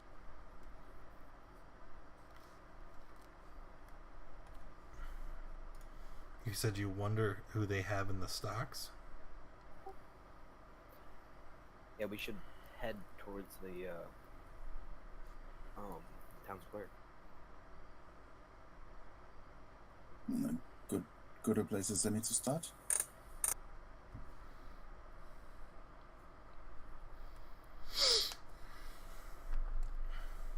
Okay.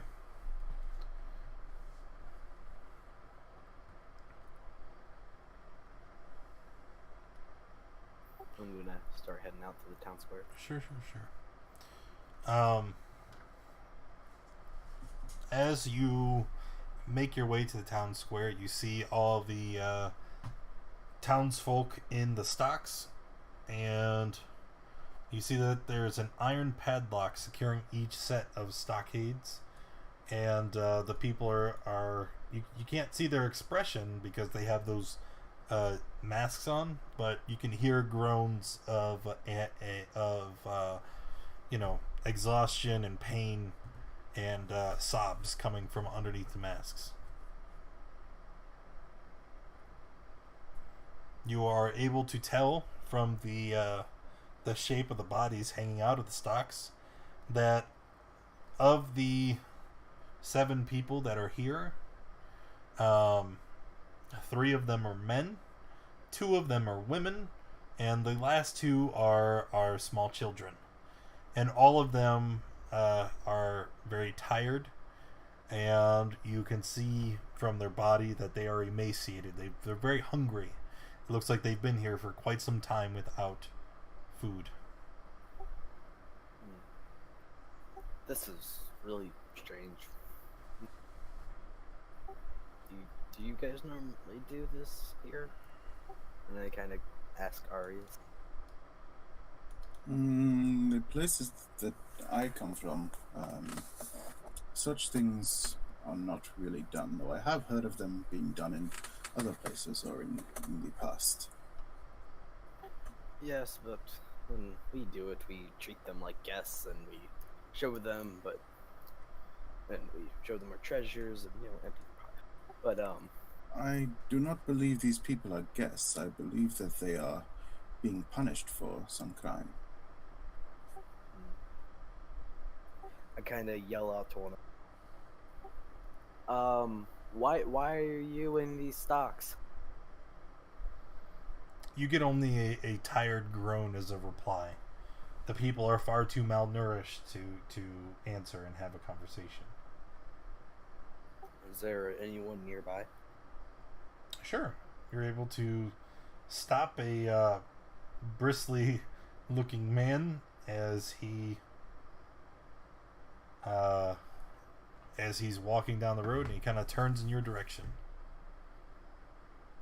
Why are these people in the stocks? He smiles widely. Oh, worry not about them. All will be well, friends.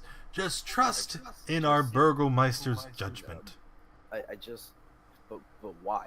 All will be well. Please, trust me. And he walks away quickly. I'm gonna walk up to someone else. All right. There's another man, shorter this time.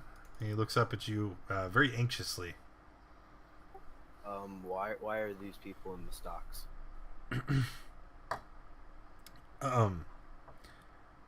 You shouldn't concern yourself with their fates, friend. I just want to know what they've done. They were ordered into the stocks by the Burgomaster for, what does he call it? Malicious unhappiness. Just trust that you need to let their business be their business. So what's it called to anyone besides him? What? Well, like, what do they actually do? What do you mean? Like, did they cry? Oh yes, they did. They broke one of the most the most strict and fervent laws that the Burgomeister has set into place. That is Just da da da da da da da da da, and he kind of reaches up to your face, and he takes your cheeks and he spreads them in a smile, and as he does, he looks over his shoulder to a pair of guards that are walking by. He turns and he beams a great giant smile to them, and he waves. Ha ha ha! Hello, gentlemen. Yes, all is well. Ha ha! And the guards kind of smile back and walk away. kind of like make a fist. Just look at him right in the eye. Don't touch me. Shut up, you damn fool. I just saved your life. What did you just call me? I said you're a fool, and you're gonna get us all killed.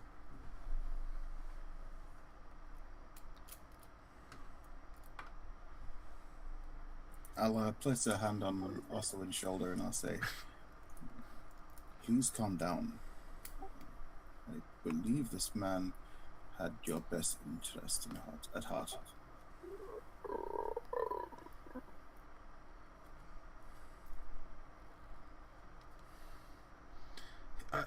Look, I can't be associated with you guys. Just remember, all will be well. When in doubt, all will be well. And he kind of starts to hurry himself off.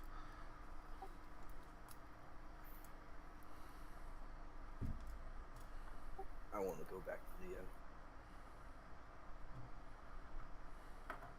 Yes, the trip around town has given me much to think about.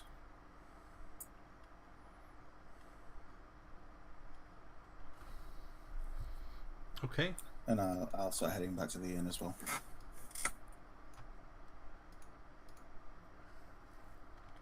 Heading back to the inn. What do you guys do once you arrive? So I will once again head over to the barkeep, and I will ask. So this winery, I understand it is quite far away. Roughly how many days travel is it? She kind of shrugs. A week? 2 weeks on foot? About as far as it'll take you to get to Kresk. Is it on the way? Do you know? A little bit. You'll travel much of the same road on the way to Kresk, but the Wizard of Wineries, eventually that road will fork. Kresk will be to the north. The Wizard of Wines will be to the south. I see. Thank you. I think I will retire for now. She looks at you and she kind of, leans back and puts her chin on her hand. She's like, "So, you look disturbed. Your trot around town not be as productive as you would have hoped." I was simply hoping to perhaps gain more information about the town itself, but Well, yes. You need go no further. I'd like to make your acquaintance if I could, and ask away.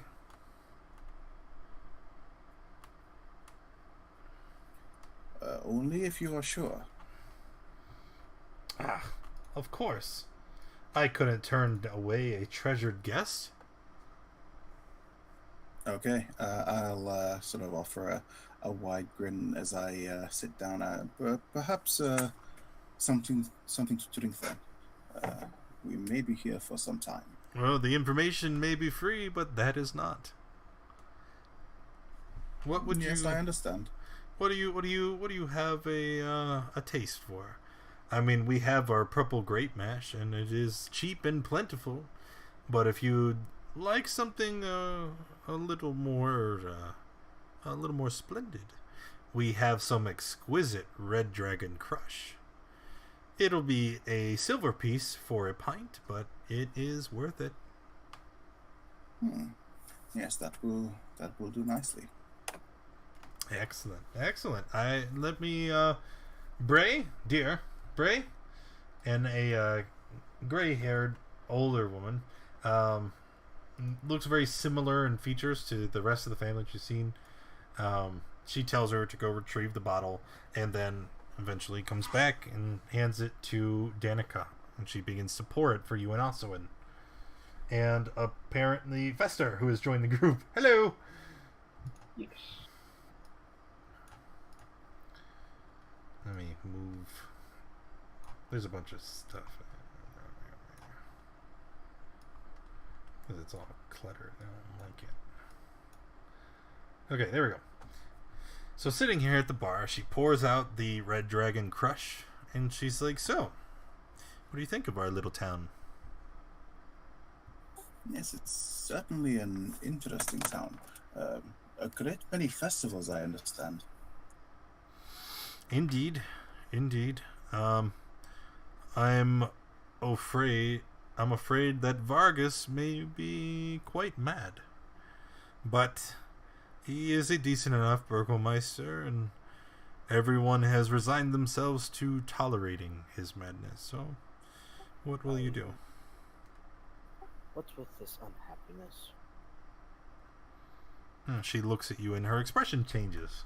Whereas before, it seemed like she was kind of putting up a front, trying to remain this kind of coy, almost playful personality. You see that now she's just deadly serious. She's like, "You've been outside of the walls, yes?"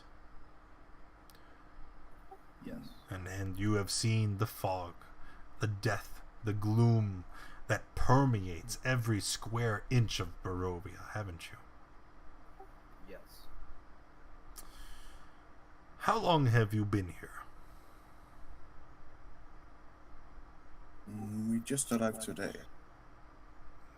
No, not in Vallaki. I mean, how long have you wandered the lands of Barovia? I know that you are outsiders. About A week? Well, we have lived here our entire lives. What do you think that would do to a man's spirit? To be constantly surrounded by death. To spend every waking moment fearful for your life, for your family's lives. It's enough to break one's spirit, and she kind of lets her gaze wander off. Everybody handles it differently, and for a lot of the people who live in Ravenloft, it is this that helps us regain our composure. And she holds up her glass of wine. It's a very popular drink in Ravenloft, because for the time of the drink, you can escape from all your troubles. Other people cope in their own ways, and poor Vargas thinks that throwing all these ridiculous festivals will help the people forget about the horrors of the world that we live in. And in his madness, he has made it illegal to be sad, to be anything other than jovial in his presence. Does that ale actually help? She smiles and laughs at you. She's like, ale always helps. I slide her another silver piece and just tell her to give me a pint. Okay. And she pours another glass and sets it in front of you. I drink it. So as we're talking, I'm just very slowly sipping this wine. I'm not gulping it down or anything. So, and then I'm going to start asking a lot of questions, like when was the town founded? Oh, we don't know. The town was founded centuries ago. It was said to have been in the Valakovic family for at least the past 600 years, after which time that Burgomeister's son Victor had disappeared, and then we entered into the golden times of Ravenloft. I see. And then I start asking about the sort of noble family that runs the place then, and asking about all the individual members throughout the ages. And ask your questions one at a time, because they have real answers. Don't just sweep them under the rug.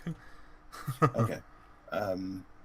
Yeah, so the founding noble, what was his name again?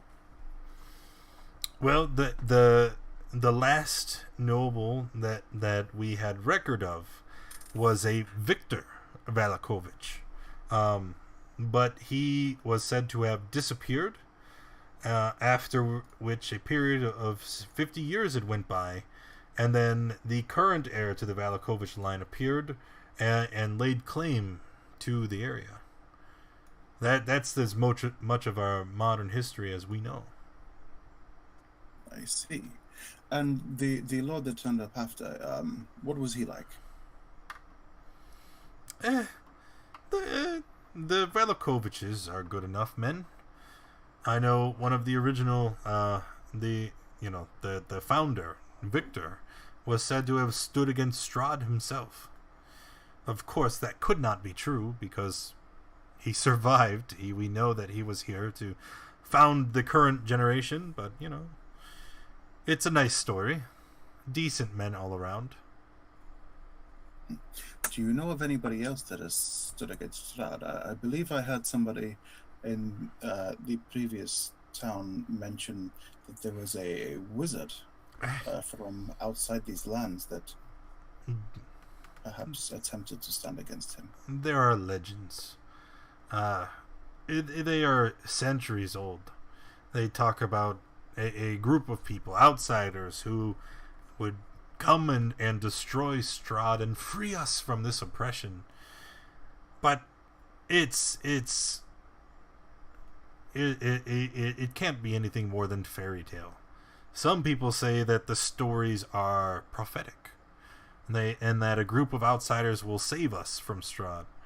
But there are many others that argue and say that these stories did happen, and that a group of outsiders killed Strahd in his crypt, and somehow he is still here today. So you explain to me the logic of this story.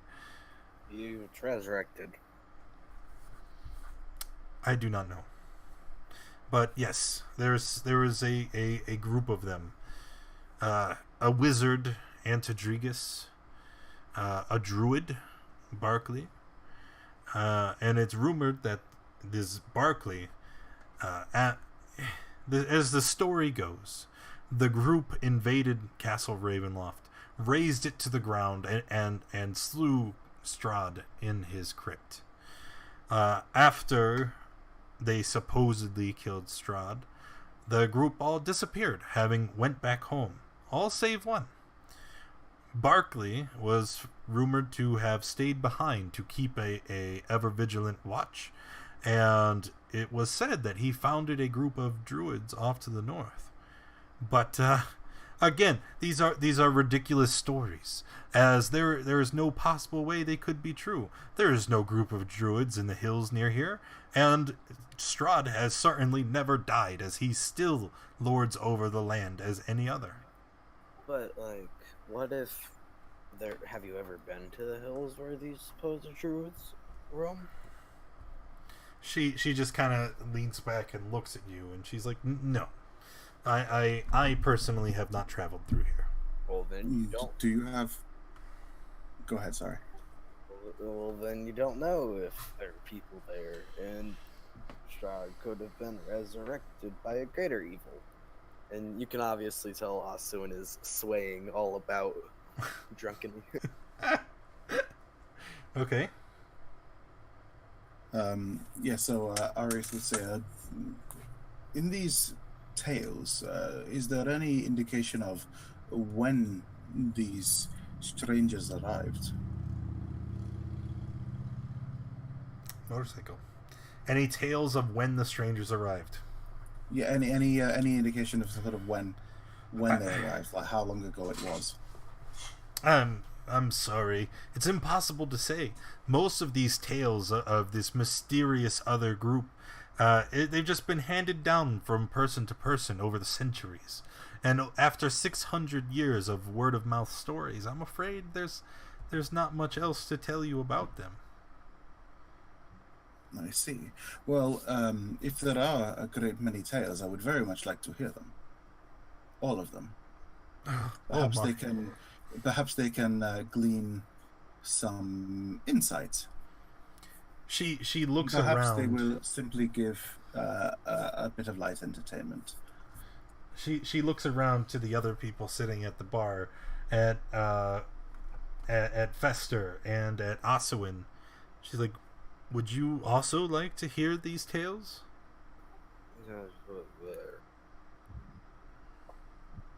And Fester, who for the past few minutes, since he doesn't have lips, he pretty much dips his tongue into the wine to drink it. And kind of looks over to the barkeeper and says, and shrugs his shoulders and stays at the bar to listen. Okay. Well, as the story goes, there was a group of adventurers who arrived in Ravenloft mysteriously one day. They awoke in the woods far to the east of Barovia, and after adventuring through the land, eventually came to terms with Strahd himself.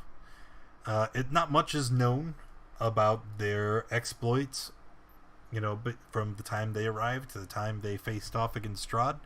But it's said that these warriors wielded, legendary weapons, things that Strahd himself would cower in fear at the sight of. And there were supposed to be a great number of them. There was a paladin of Helm, a strange man said to have a shield attached to his back. There was a wise wizard who was also quite feared. He left. The locals of Crest still speak about him to this day, claim he was a necromancer, and that there's actually a cult that hides off into the woods claiming to be his disciples. The Coven of Antidrigus, they like to call themselves. There's also, as I've told you, the rumors of the druid Barkley and how he vowed to spend his eternity as a protector of Ravenloft. But we've never seen this man. I mean, surely if he was the protector, then he would have made a stand against Strahd at some point. What if he died? It's possible. Everything dies out in the fog. And there was another. It was a horrible beast that the group had managed to befriend on their way to Strahd's tower.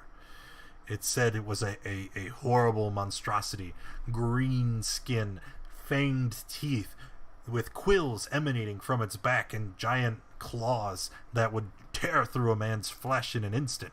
And somehow they convinced this beast to befriend them.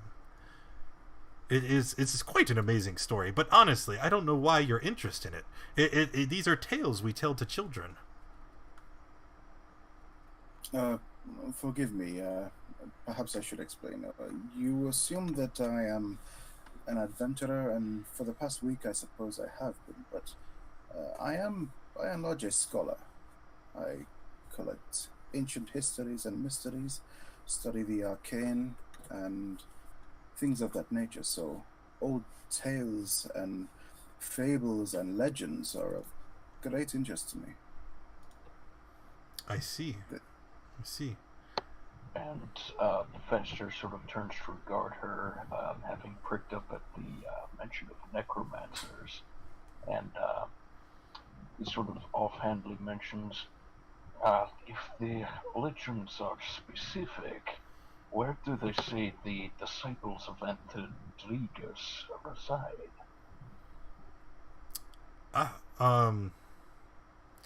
There is a house that is rumored to be haunted.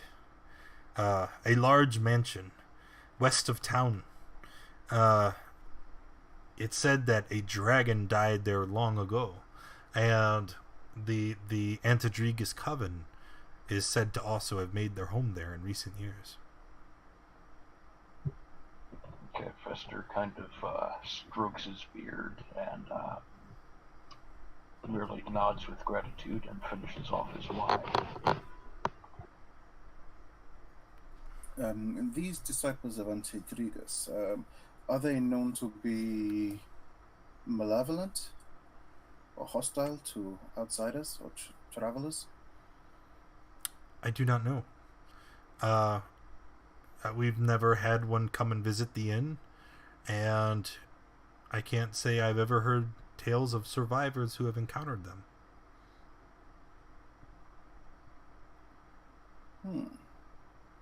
And yet you have heard of them. Stories, legends, of course. Perhaps. Anyway, it is no matter. You have been most helpful in helping me to pass the time and gather some knowledge. I believe I will retire for now, but perhaps if I have more questions, I may come seek you out and enjoy another glass of this delicious wine. Oh yes, of course. Anytime, sir. You're most kind. And I will I'll pay my my sort of tab and then head up to my room for the evening. I'll spend some time with my my notebook, just sort of making notes on everything that I've seen and heard today, the tales and what happened in the town and the history from the book that I read and everything like that. Okay. Fester and Oswin, what are you guys doing? You have anything larger than a pint? She kind of grabs your glass and pulls it back. She says, "Why don't you head on up to bed, dearie? I think you've had enough." Give me another one. I don't know if that's a good idea. I'd very much prefer if you didn't vomit all over my sheets. I want one for later. Fester kind of waddles over and drags him up. Come to sleep, minion. You are drunk.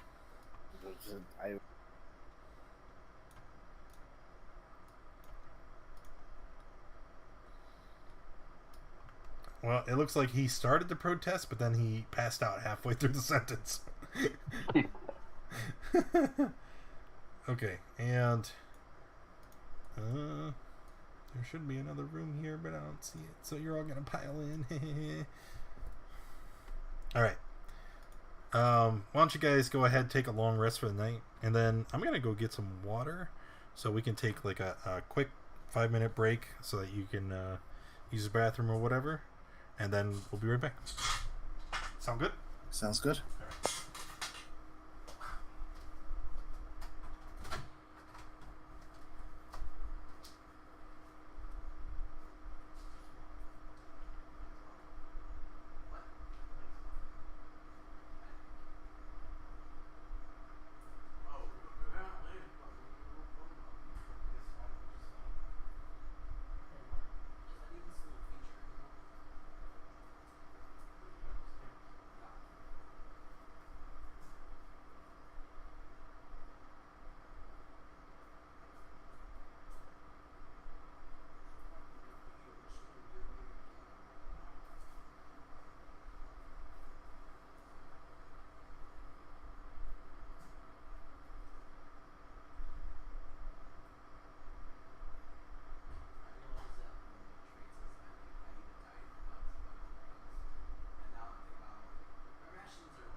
Okay.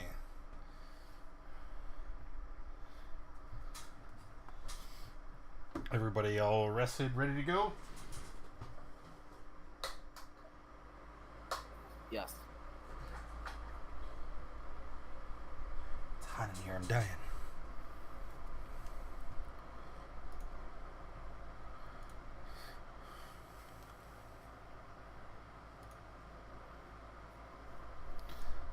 Once you open the window. I did. It's been open.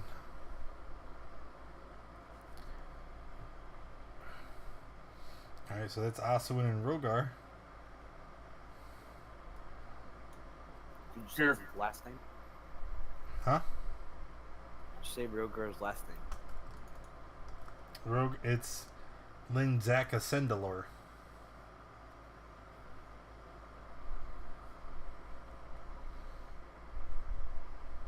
God, you can't say that? What's wrong with you?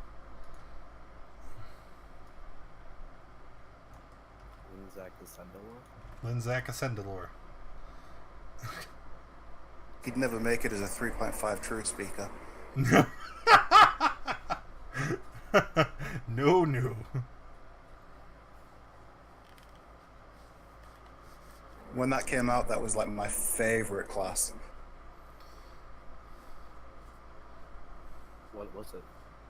No. That's not a discussion for now. Alright, so everybody wakes up. What are we doing? Okay. As everyone else is waking up, Fester kind of goes over to Arius and sort of mentions quietly to him, perhaps the Coven of Necromancers may be a worthwhile detour if we are looking for weapons against Strahd. Yes, they certainly sound interesting.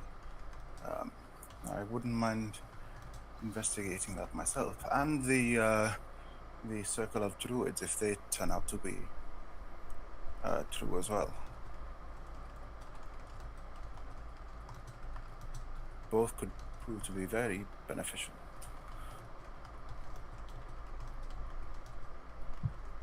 I was thinking that as well. Perhaps we head there after we go to city.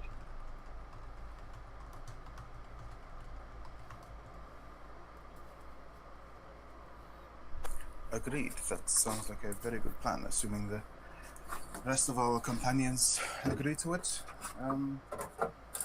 Seems like the next logical step. Okay, so say this one more time.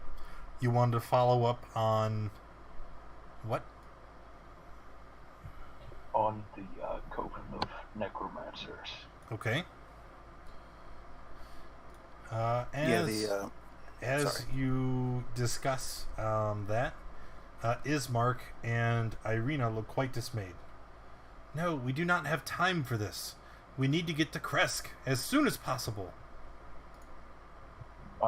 We will do so after Krisk is what we meant.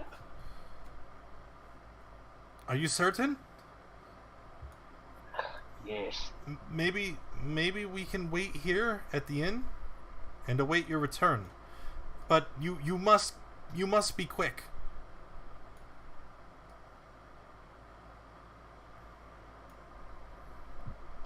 Fester looks over at Arius.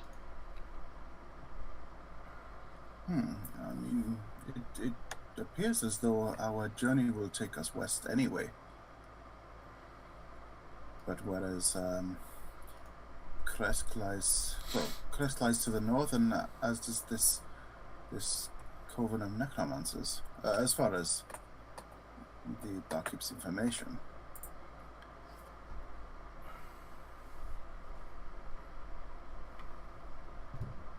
And I feel like Fester turns to them.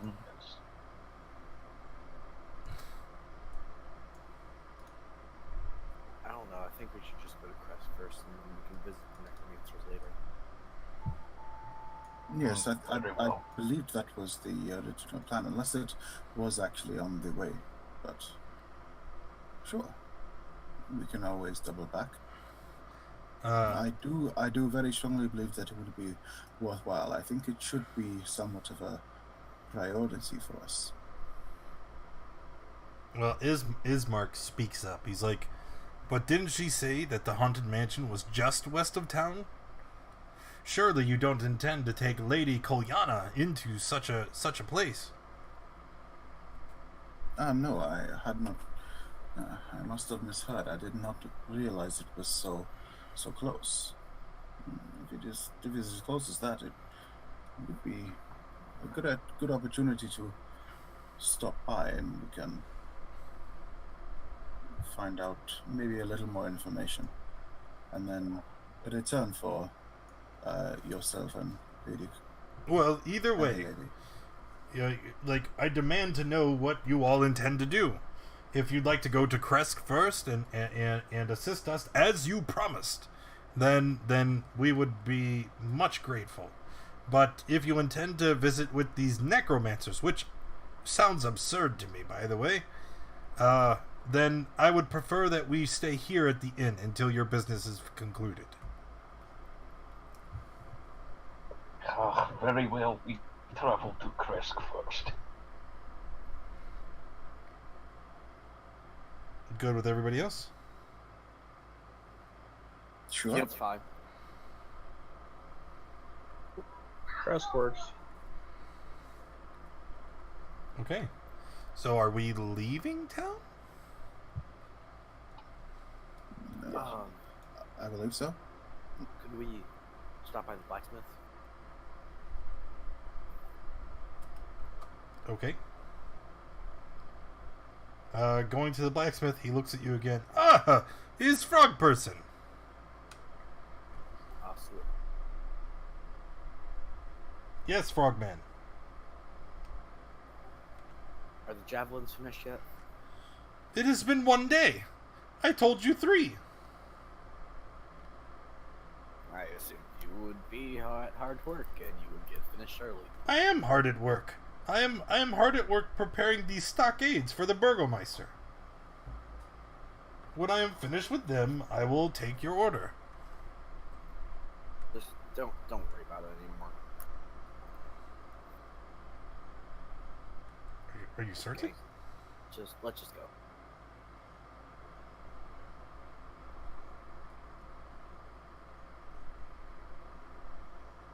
Okay. Anyone else? Negative? Oh. Alrighty then. Walking through the town.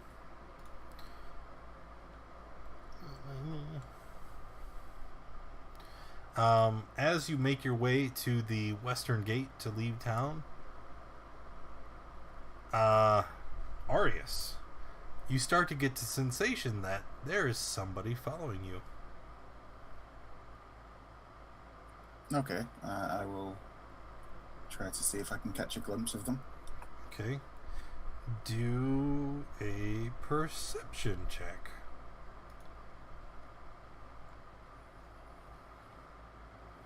Alright, you can see that there is a cloaked figure roughly about 30 yards away. And they're you can tell that they are following you just because of the great pains that they are taking to remain that distance away from you. They never come any closer, they never lag behind any further. And they kind of keep their head down so that you can't see under their hood. Okay. I'll turn and stride straight up to the person with a big smile on my face and say, is there something I can do for you, friend? No. What? Sorry, Yes. you have the wrong person. Is everything well? Yeah, everything is fine. Fine. Good. Well, if there's nothing we can do for you, then, I don't even Well, know have why a you pleasant stopped day. me. I really must be on my way, if you don't mind. yes, us as well. Good day to you, sir. Okay, he kind of runs off down one of the nearby side streets. Who was that? As I kind of turn and start heading back the way that we were traveling, I say, the man was following us for some reason. And you didn't question. I did, and he told me I was mistaken. I thought best not to press the issue given the circumstances. He could have been an assassin, a spy. Well, And calling him out in the street. Okay. as you contemplate this point, you notice that he is lagging behind you again. Okay. I say, yes, he could have been. However, arguing in the street would probably earn us the ire of the guards and place us in those stockades. If we are going to deal with this man, I'd rather do it outside of town.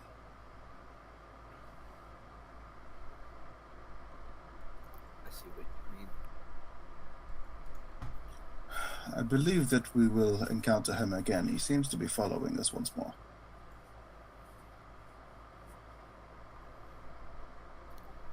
I don't know, it just seems to, I don't know, it just makes sense to take immediate action. I guess when you're here. Exactly. So, let us continue, friends, and be on our merry way. Okay. You exit the town without any further interruptions, and then you find yourselves back on the road. Where are you? There you are. So now we're on this side. Okay.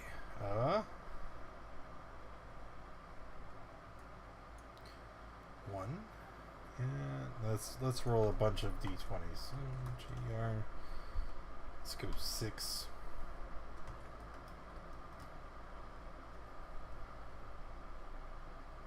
Alrighty. And we'll say it's again daytime, alright? Because you guys did rest in the inn overnight.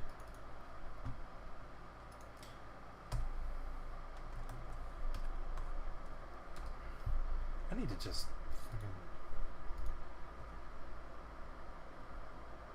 Right there. 16. What does it mean? Oh. Alright. Okay, so as you are exiting the town, literally, as soon as you exit the town, you are surrounded. And let me beep, beep, beep, beep. Damn it. Okay, here we are, exiting town. Actually, you would be like here, because you're on the road. And Where'd Fester go? did I delete him on accident? I didn't think that I did. He like You- moved off the screen. Yeah, you moved us to the left. His token went to the right and vanished. Oh no! Fester, why? You were too young.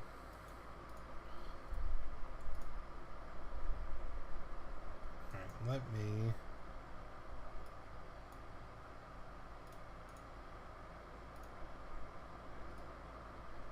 Nope.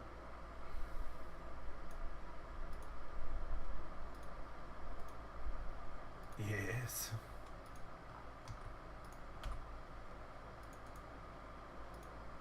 No. Okay. And oh shit, what am I doing? It was that many.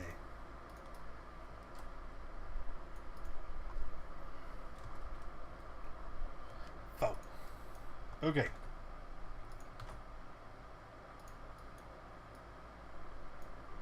So, you guys are leaving town, and you see 4 people blocking the road ahead of you.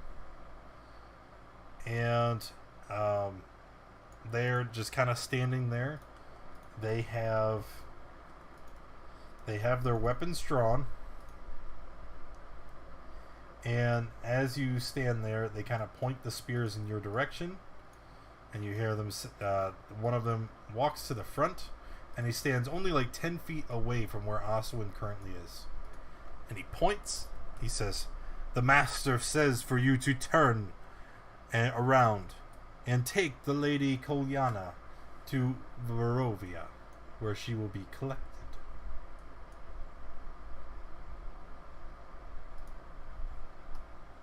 And who are you exactly? We are but humble servants of the master. And you're in our way. We are allowed to use force. Well, if you are, then I suppose so are we. And I cast Guiding Bolt at him. Ah! Jabbing him. Roll initiative. Or I can do it for you. Yeah. Too late.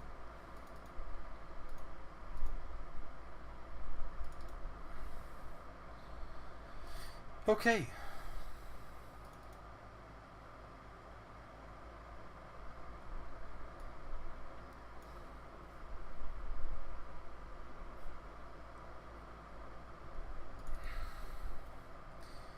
Okay, so here we go.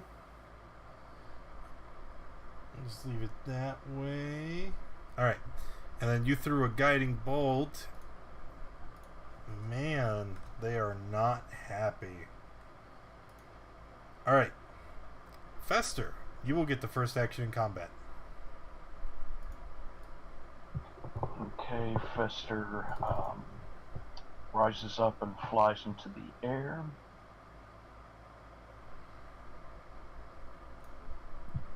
Over here, and he casts Ray of Sickness on the closest enemy. Okay. How far up in the air were you? Did you say? Say 10 feet, 20 feet. Let's just say 20 feet, somewhere around there. Okay. And Ray of Sickness.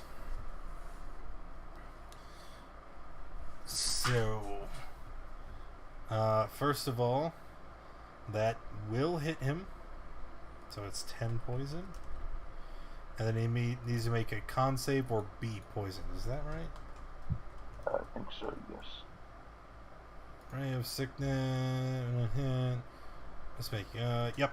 Okay. So con save or be poisoned.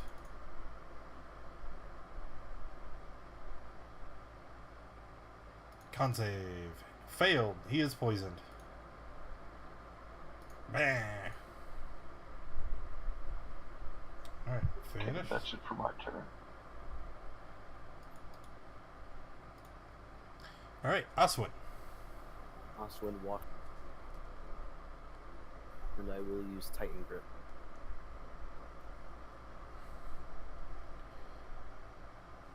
Oh my. Slash at with the great sword on the right, Okay. and then stab him with the pike on the one to the left. Miss. Okay. So now these people that were in the road in front of you, right? And there's a collection of men and women. And as this man in the front has been, he suffered all your attacks, he turns around to all the people with him, and he begins to howl. And as he does, all of the people begin to change form. They become much larger. Their skin begins to grow hair on every inch of their body. Their mouth elongates and grows sharp teeth, and their hands end in razor sharp claws.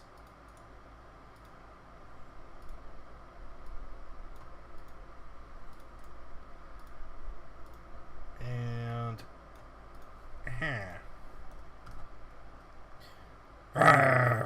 you'll pay for that, frog. And he is going to then slash at you with his claws. Take that. Ooh, it whispered. 19. Is that a hit? Yep. Take 7. And then the other wolves, they're just gonna run forward. They're just gonna get all up in your business. Would any of those pass me? Nope, they walk around you. Rogar.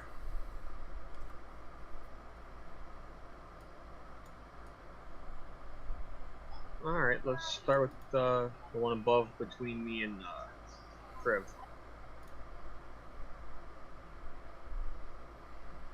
Both hit. Horde Breaker, the one to the right. Mm-hmm. Yep.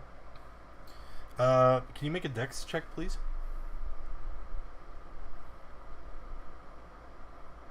Okay. You almost lose your grip as you swing at the werewolf to the right, but you manage to maintain your grip on your weapon. Dark.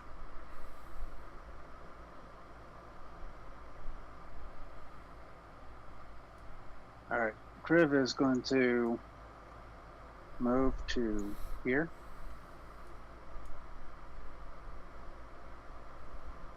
And then release his breath weapon. Okay. Blue dragon. So it's a 30-foot line. So it's gonna hit all three of them. Nice. Alrighty. Can you roll the damage? Yeah, 1 second.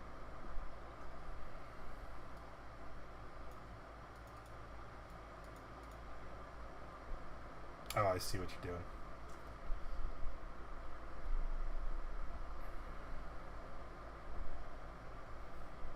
Yep, that'll do it. Okay, so 7 lightning, unless they pass this save, and then it's half. 1, 2, 3.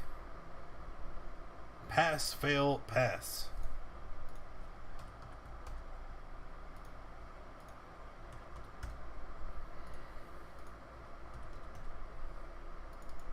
Okay. All right, and then for my bonus action, Oh, go ahead. Sorry. I'm going to curse The one directly in the front. one next to Ocelot. The one next to Ocelot. Alright. And that'd be it.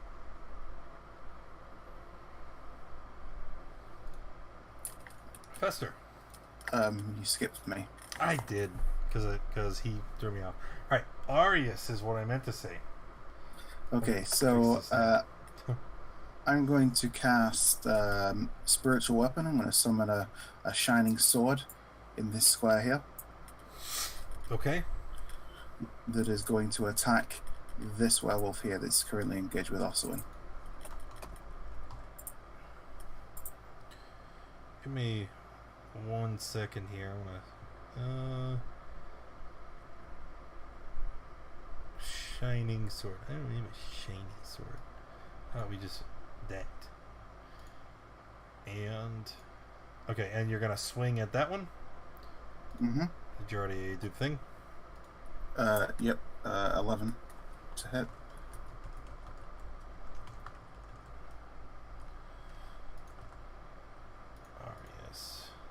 Arius.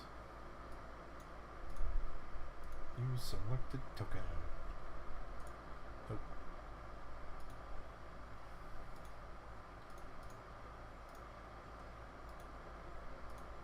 Okay.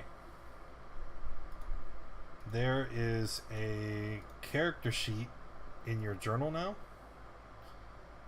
Just like with Ezra, if you drag it to the tabletop, it'll make that sword.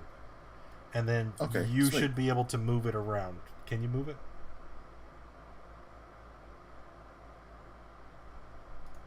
Hey, there we go. Alright, so now you can reposition your spiritual weapon. Okay, yeah. So I'll summon it there, and then it swings at... Yep, for this 11, guy. which Yeah, is yeah. a miss. Okay, and then I'm going to attack him, because that's just my bonus action. I'm going to use Sacred Flame on the same one. For all the good it would do if he failed. He did not. Okay. That's my turn. Okay, Fester.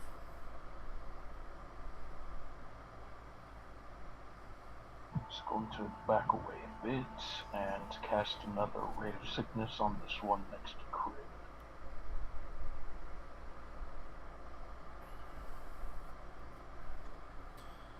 Okay, definitely a hit for 8. And then, as far as the poison... Yeah, whoops. As far as the poison... yep, he is poison. Okay, that's it for my turn. How is it? Poison. That's the poison, not the little bottle. The bottle makes more sense. There we go. Infestor. Oswin.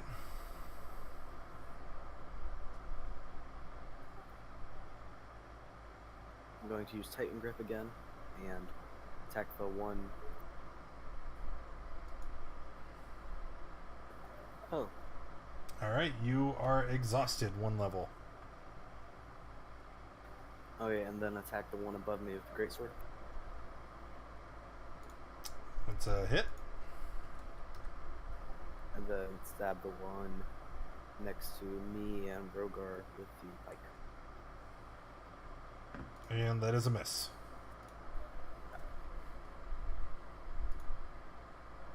The wolves will take their turn now. I'm not gonna move any of them. First, we are going to attack Arius.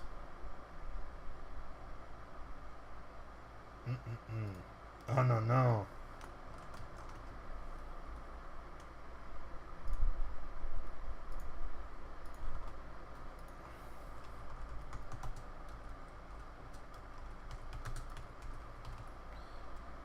Okay.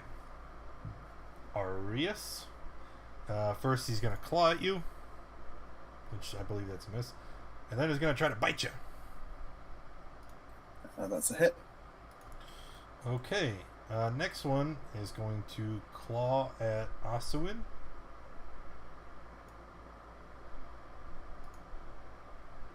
Miss. Then it's going to bite you. Oh, that's it. Oh, yes, it is.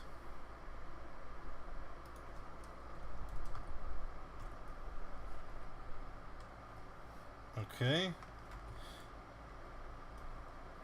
Then the other two they are poisoned. Thanks, Fester. So they have disadvantage on their attacks, but they will also be attacking. First one attacking Asuin. Miss. Miss. And the next one attacking Kriv. Hit for 7. Yep. And a miss. Okay, Rogar. Alright, quick mechanic question.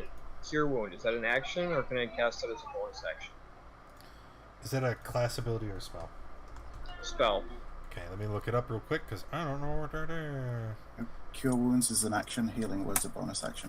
He said cure? I thought he said sear.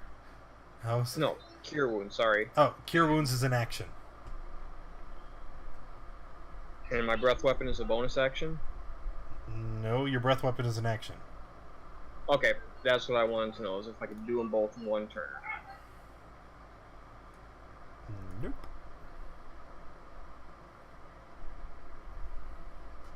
Alright, we'll stick with the original plan of attack the one there in the middle.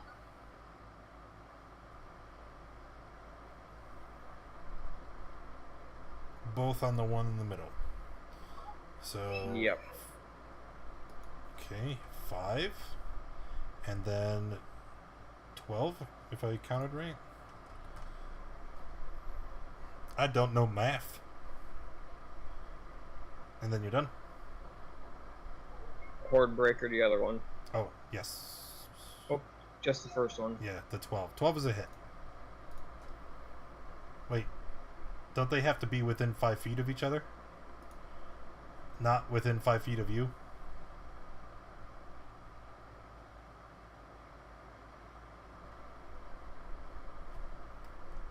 Oh, yep, it is. Okay, never mind then. Okay. Alright, so then Dark. Alright. I'm going to use my longsword on the wolfie in front of me. Hit. And use Thunderous Smite on it. Oh no. Okay, DC 13 Strength. Fail. So he's going to take your 6. I'm pretty sure he just takes the 6 anyway, right? Minus 6. And is knocked 10 feet away. So he's going to go here. That's far. Or if you'd like, I can push him, say, what, like there? And he goes prone. Okay. In the future, the spell smites have to be done before you roll, because it's a bonus action. Oh, okay. Yeah. All right. Alright. And then I want to move right in between. Okay. That's it. Great. Arius. Okay, so bonus action, I'm going to use my spiritual weapon to attack the werewolf up at the top. That's a hit. And as my action, I'm going to cast Healing Word on Oswin. You do that.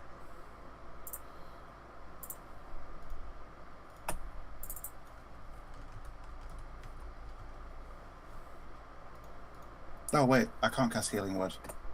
Ignore that. Oh. Healing Word's a bonus action, and I just used it. Yeah. Okay, so instead of doing that, I'm actually going to move to here, and then I'm going to cast Cure Wounds on him instead. Okay. Leaving engagement with the werewolf, he is going to take a pop at you. Okay. Alright, he doesn't have disadvantage. 14's a miss. Yep. Okay. Okay, and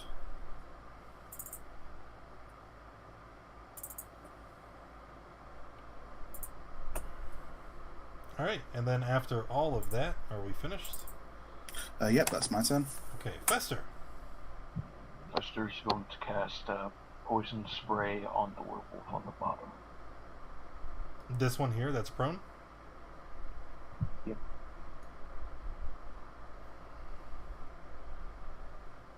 So DC 14. Disadvantage because he's poisoned. He takes it. Okay. That's it. Oswin? Attack the one below me. Hit. That's it. Werewolves. This one is going to stand up from prone. This one is going to step in. And then we are going to pummel the party. First, attacking Kriv. Claws. And bite. Yes, that is correct. 19 for 4 damage from this guy here. Yep. And then next one in the row, right here in the middle, attacking Arius. Bite. He does not have disadvantage. Bite misses. Claw. 17. Miss. Next one, claw at Rogar. Misses. Bite at Arius. Can I use a Oof. reaction on this one? Yes, what reaction would that be?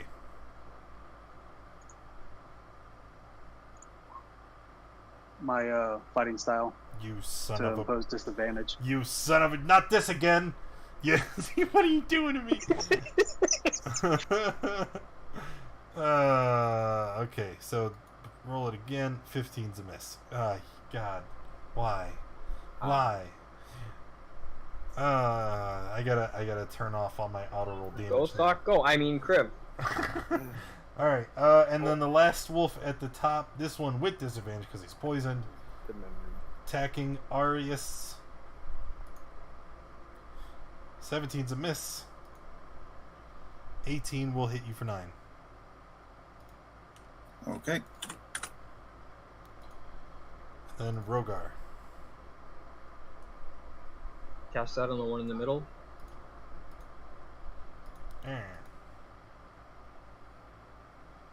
Hit. And Horde Breaker on the other one. Yes. Okay, 15. Not Hunter's Mark, just 7. Okay. Okay. Dark. Alright, I'm going to use the long sword on this one. 14 for 10. That's it. Wait a minute. Oh. I'm going to change your Hunter's Mark to green. Because the purple is your curse. Arius? Alright, continuing attempting to attack the one above me. Hit. Okay, and a cure wounds on myself.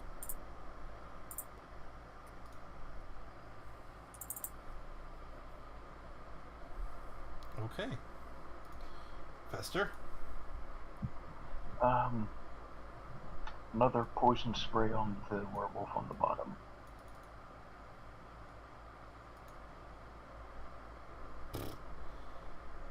Oh, jeez. Well, both of it. Oh, look! He's bleeding. That one damage. Yeah. Alright, that's it. Aswin.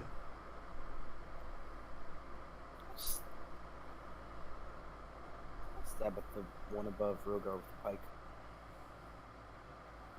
Ooh, that's a good hit. That is it. Alright, the werewolf's now.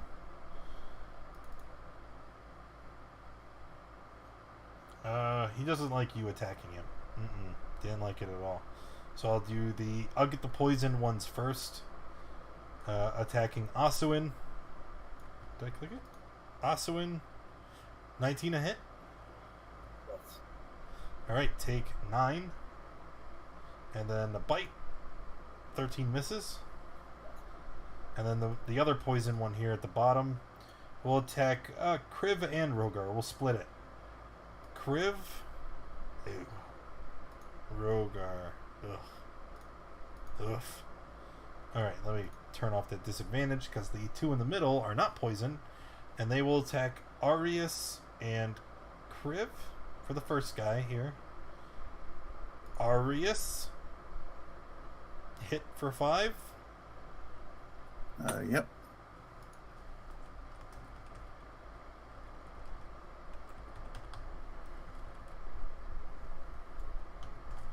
Okay.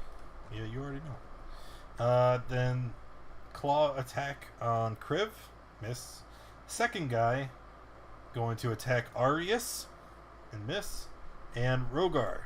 And 15 is a miss. Okie dokie. Rogar! Well, let's attack the one in front of his mark.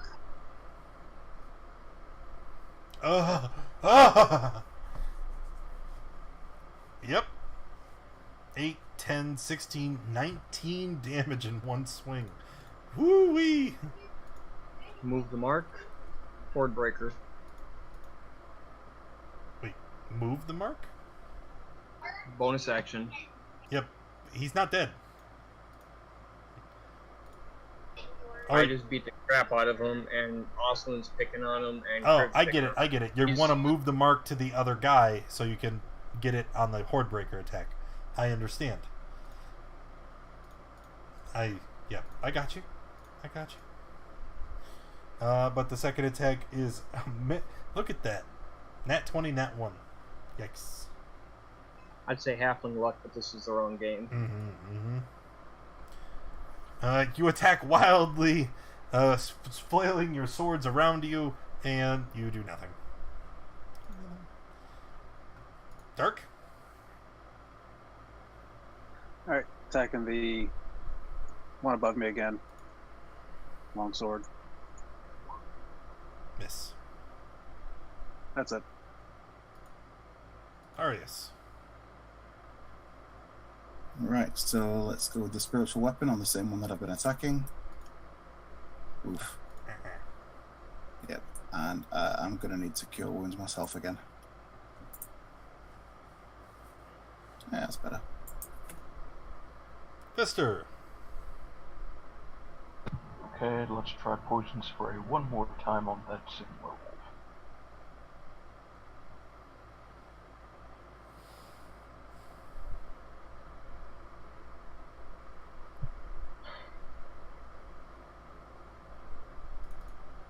I dipped for a second. I was like, not doing anything. Okay, pass. Well, doesn't it have disadvantage? Didn't it? Oh, it didn't roll with disadvantage. Pass. All right, Aswin. I'm going to Going to what? Titan grip. Oh, all right. Second level of exhaustion. Attack the one above me with a greatsword. It's a hit.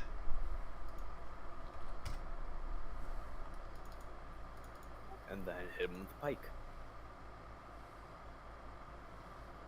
Hey guy, don't forget to add the exhaustion to your sheet here. I did. No, you didn't. I just did. I thought I pressed it. Negative.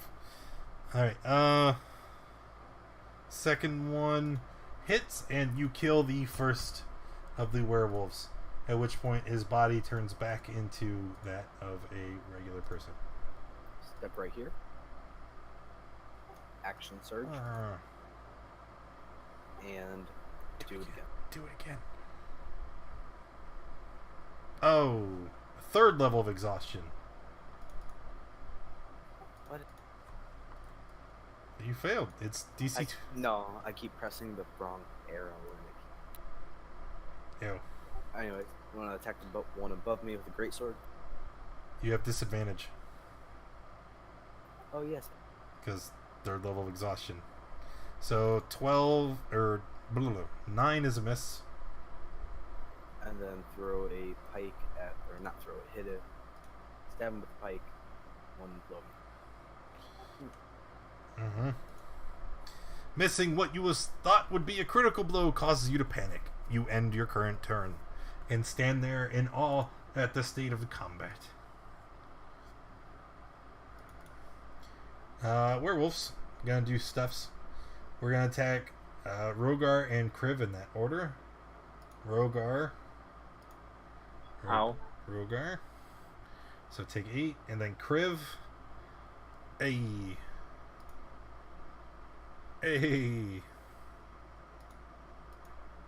Beat him up. Beat him up. And then the last guy, the one with the poison down here, we're going to attack Froggo.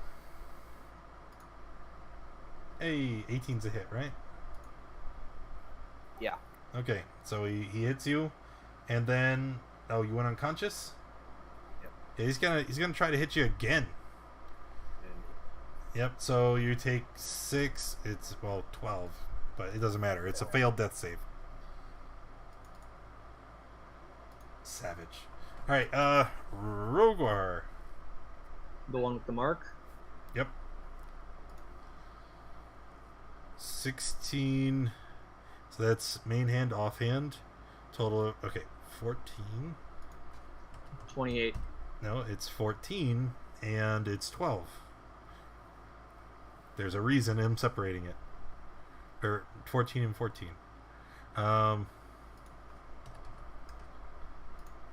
Alright. Horde Breaker, the other one.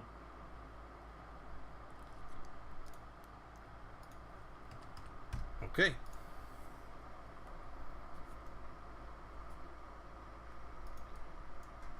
And then Dark.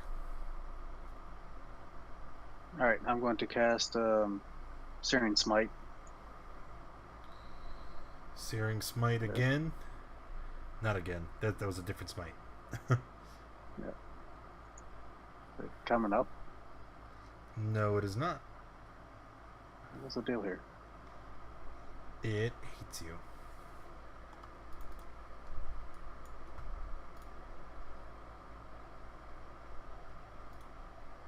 Hey. Oh, dear there- God. well, what? Okay. It like popped up. Wasn't ready for it. Alright, then I'm going to use a longsword on the Okay. one above me. Oh God! There they all are. All right, so it's DC 13, extra 6 damage. 15 will hit. What does Searing Smite do? Gives your attack fire damage, and it's burning. It doesn't matter. All of that together will kill this here werewolf. And that'll be it. Arius? Alright, so as a bonus action, I'm going to move my spiritual weapon down here. and attack the poisoned one at the bottom.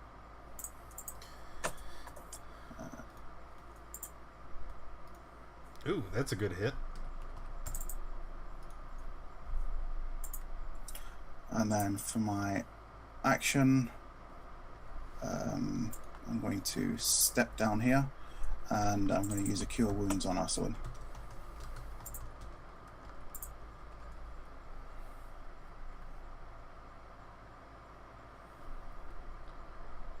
And what is spiritual? Cure Wounds on Aswin. So Aswin healed for a total of 16. 10 from Arius, 6 from Benevolent Witch Gods.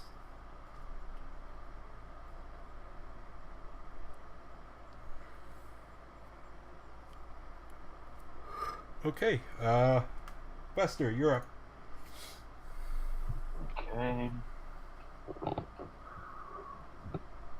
I'm going to cast Ray of Sickness at level 2 on the werewolf with the green dot on it. No. 15 is a hit. 13 poison. Holy shit. And it needs to make a con save or be poisoned. And he failed.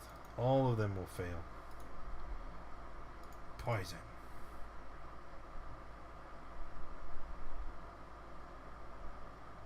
I just realized I've been doing poison wrong. It's attack rolls and ability checks, not saving throws. Okay, are you finished? Yep. Alright, Aswin. Attack the one below me. You said you wanted a Titan grip, right? Do it no balls. No.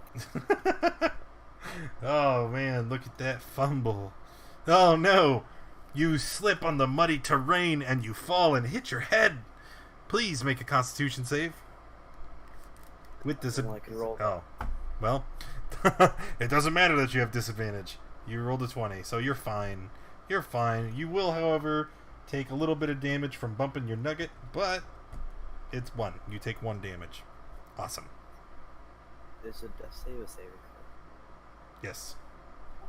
It's a Constitution save. Okay. The wolves.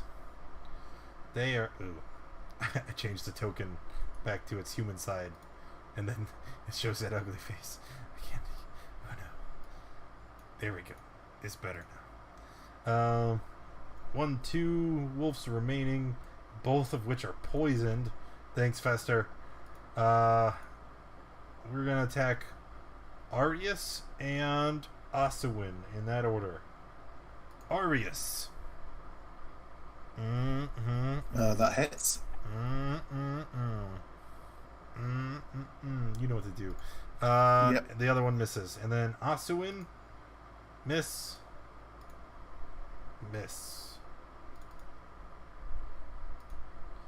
Rogar. Going with the mark. Yep. Hit and miss. And then I'll finish my turn. Dirk. Use a long sword. No, for the one like here. Yep.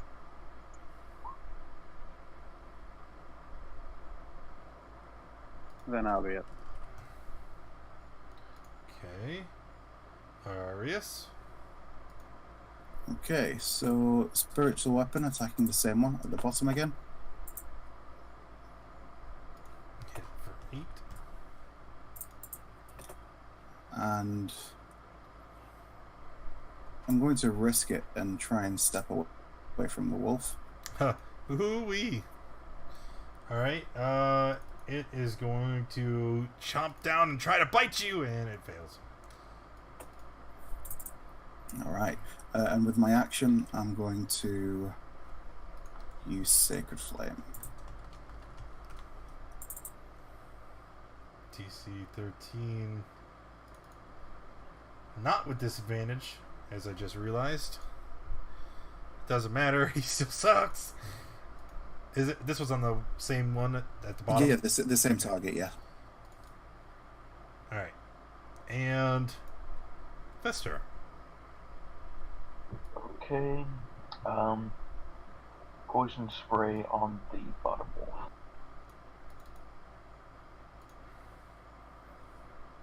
Ooh-wee. Okay, finished. Yep. Oswin. Do it. I'm tempted to, but Do it. I would probably die. Do it. Hit it with a great sword. 13, 17. It's dead.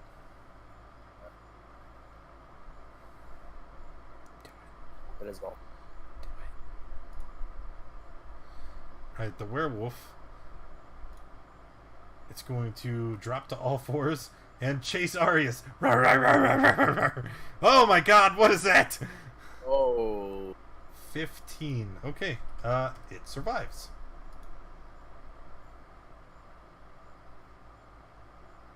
It walks away from you too, Rogar, if you wanted to make a swipe. Not Rogar, damn it. Kriv. There you go, you figured it out. Okay, both of you hit it, but you fail to stop its onslaught as it charges towards Arius and chomps down. Alright,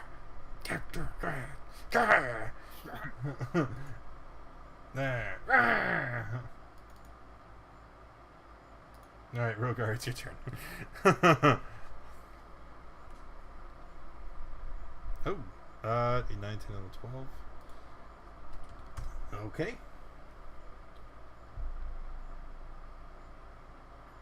Moved, attack, bonus attack. Kriv. Alright, I'm going to step over to here and use Eldritch Blast. Oh no! Oh. And that is a dead wolf. Ooh. Ooh. Can I search? Do they revert back to human form? Yes, they revert back to human form.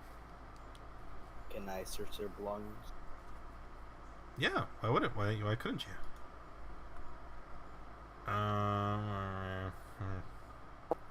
While Oswin is searching the belongings, I will sort of move to the center of the group and say, gather round, friends.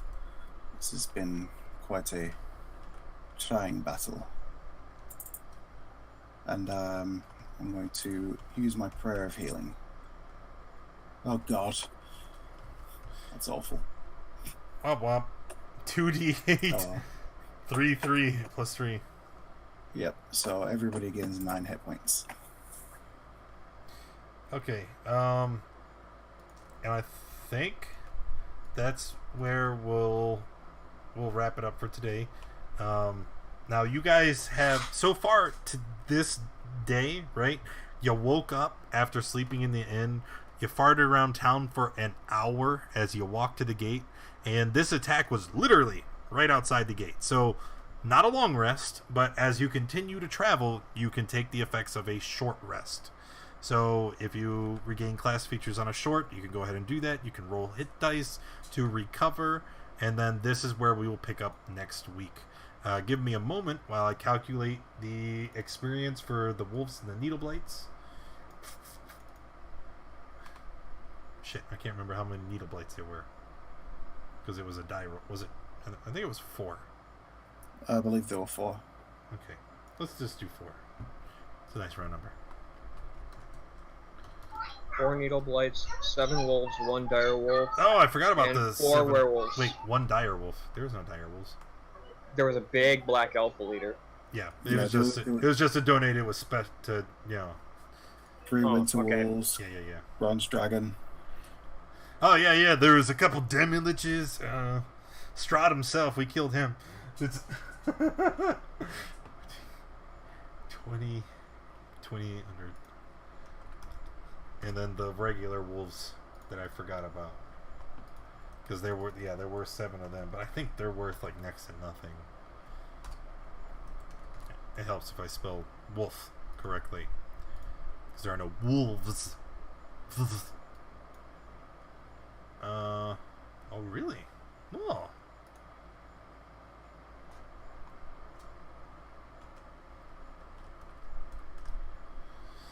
Alright, so then it's by 5. Everybody gets 670 experience for today.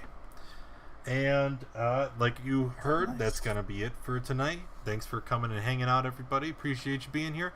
If you enjoyed the stream, make sure you hit the follow button. If you haven't already, check out the schedule under the stream so you can see all the days that we play on this channel. And hopefully you join us next week as we continue our adventures through Ravenloft every Saturday, 7 p.m. I'll see you later.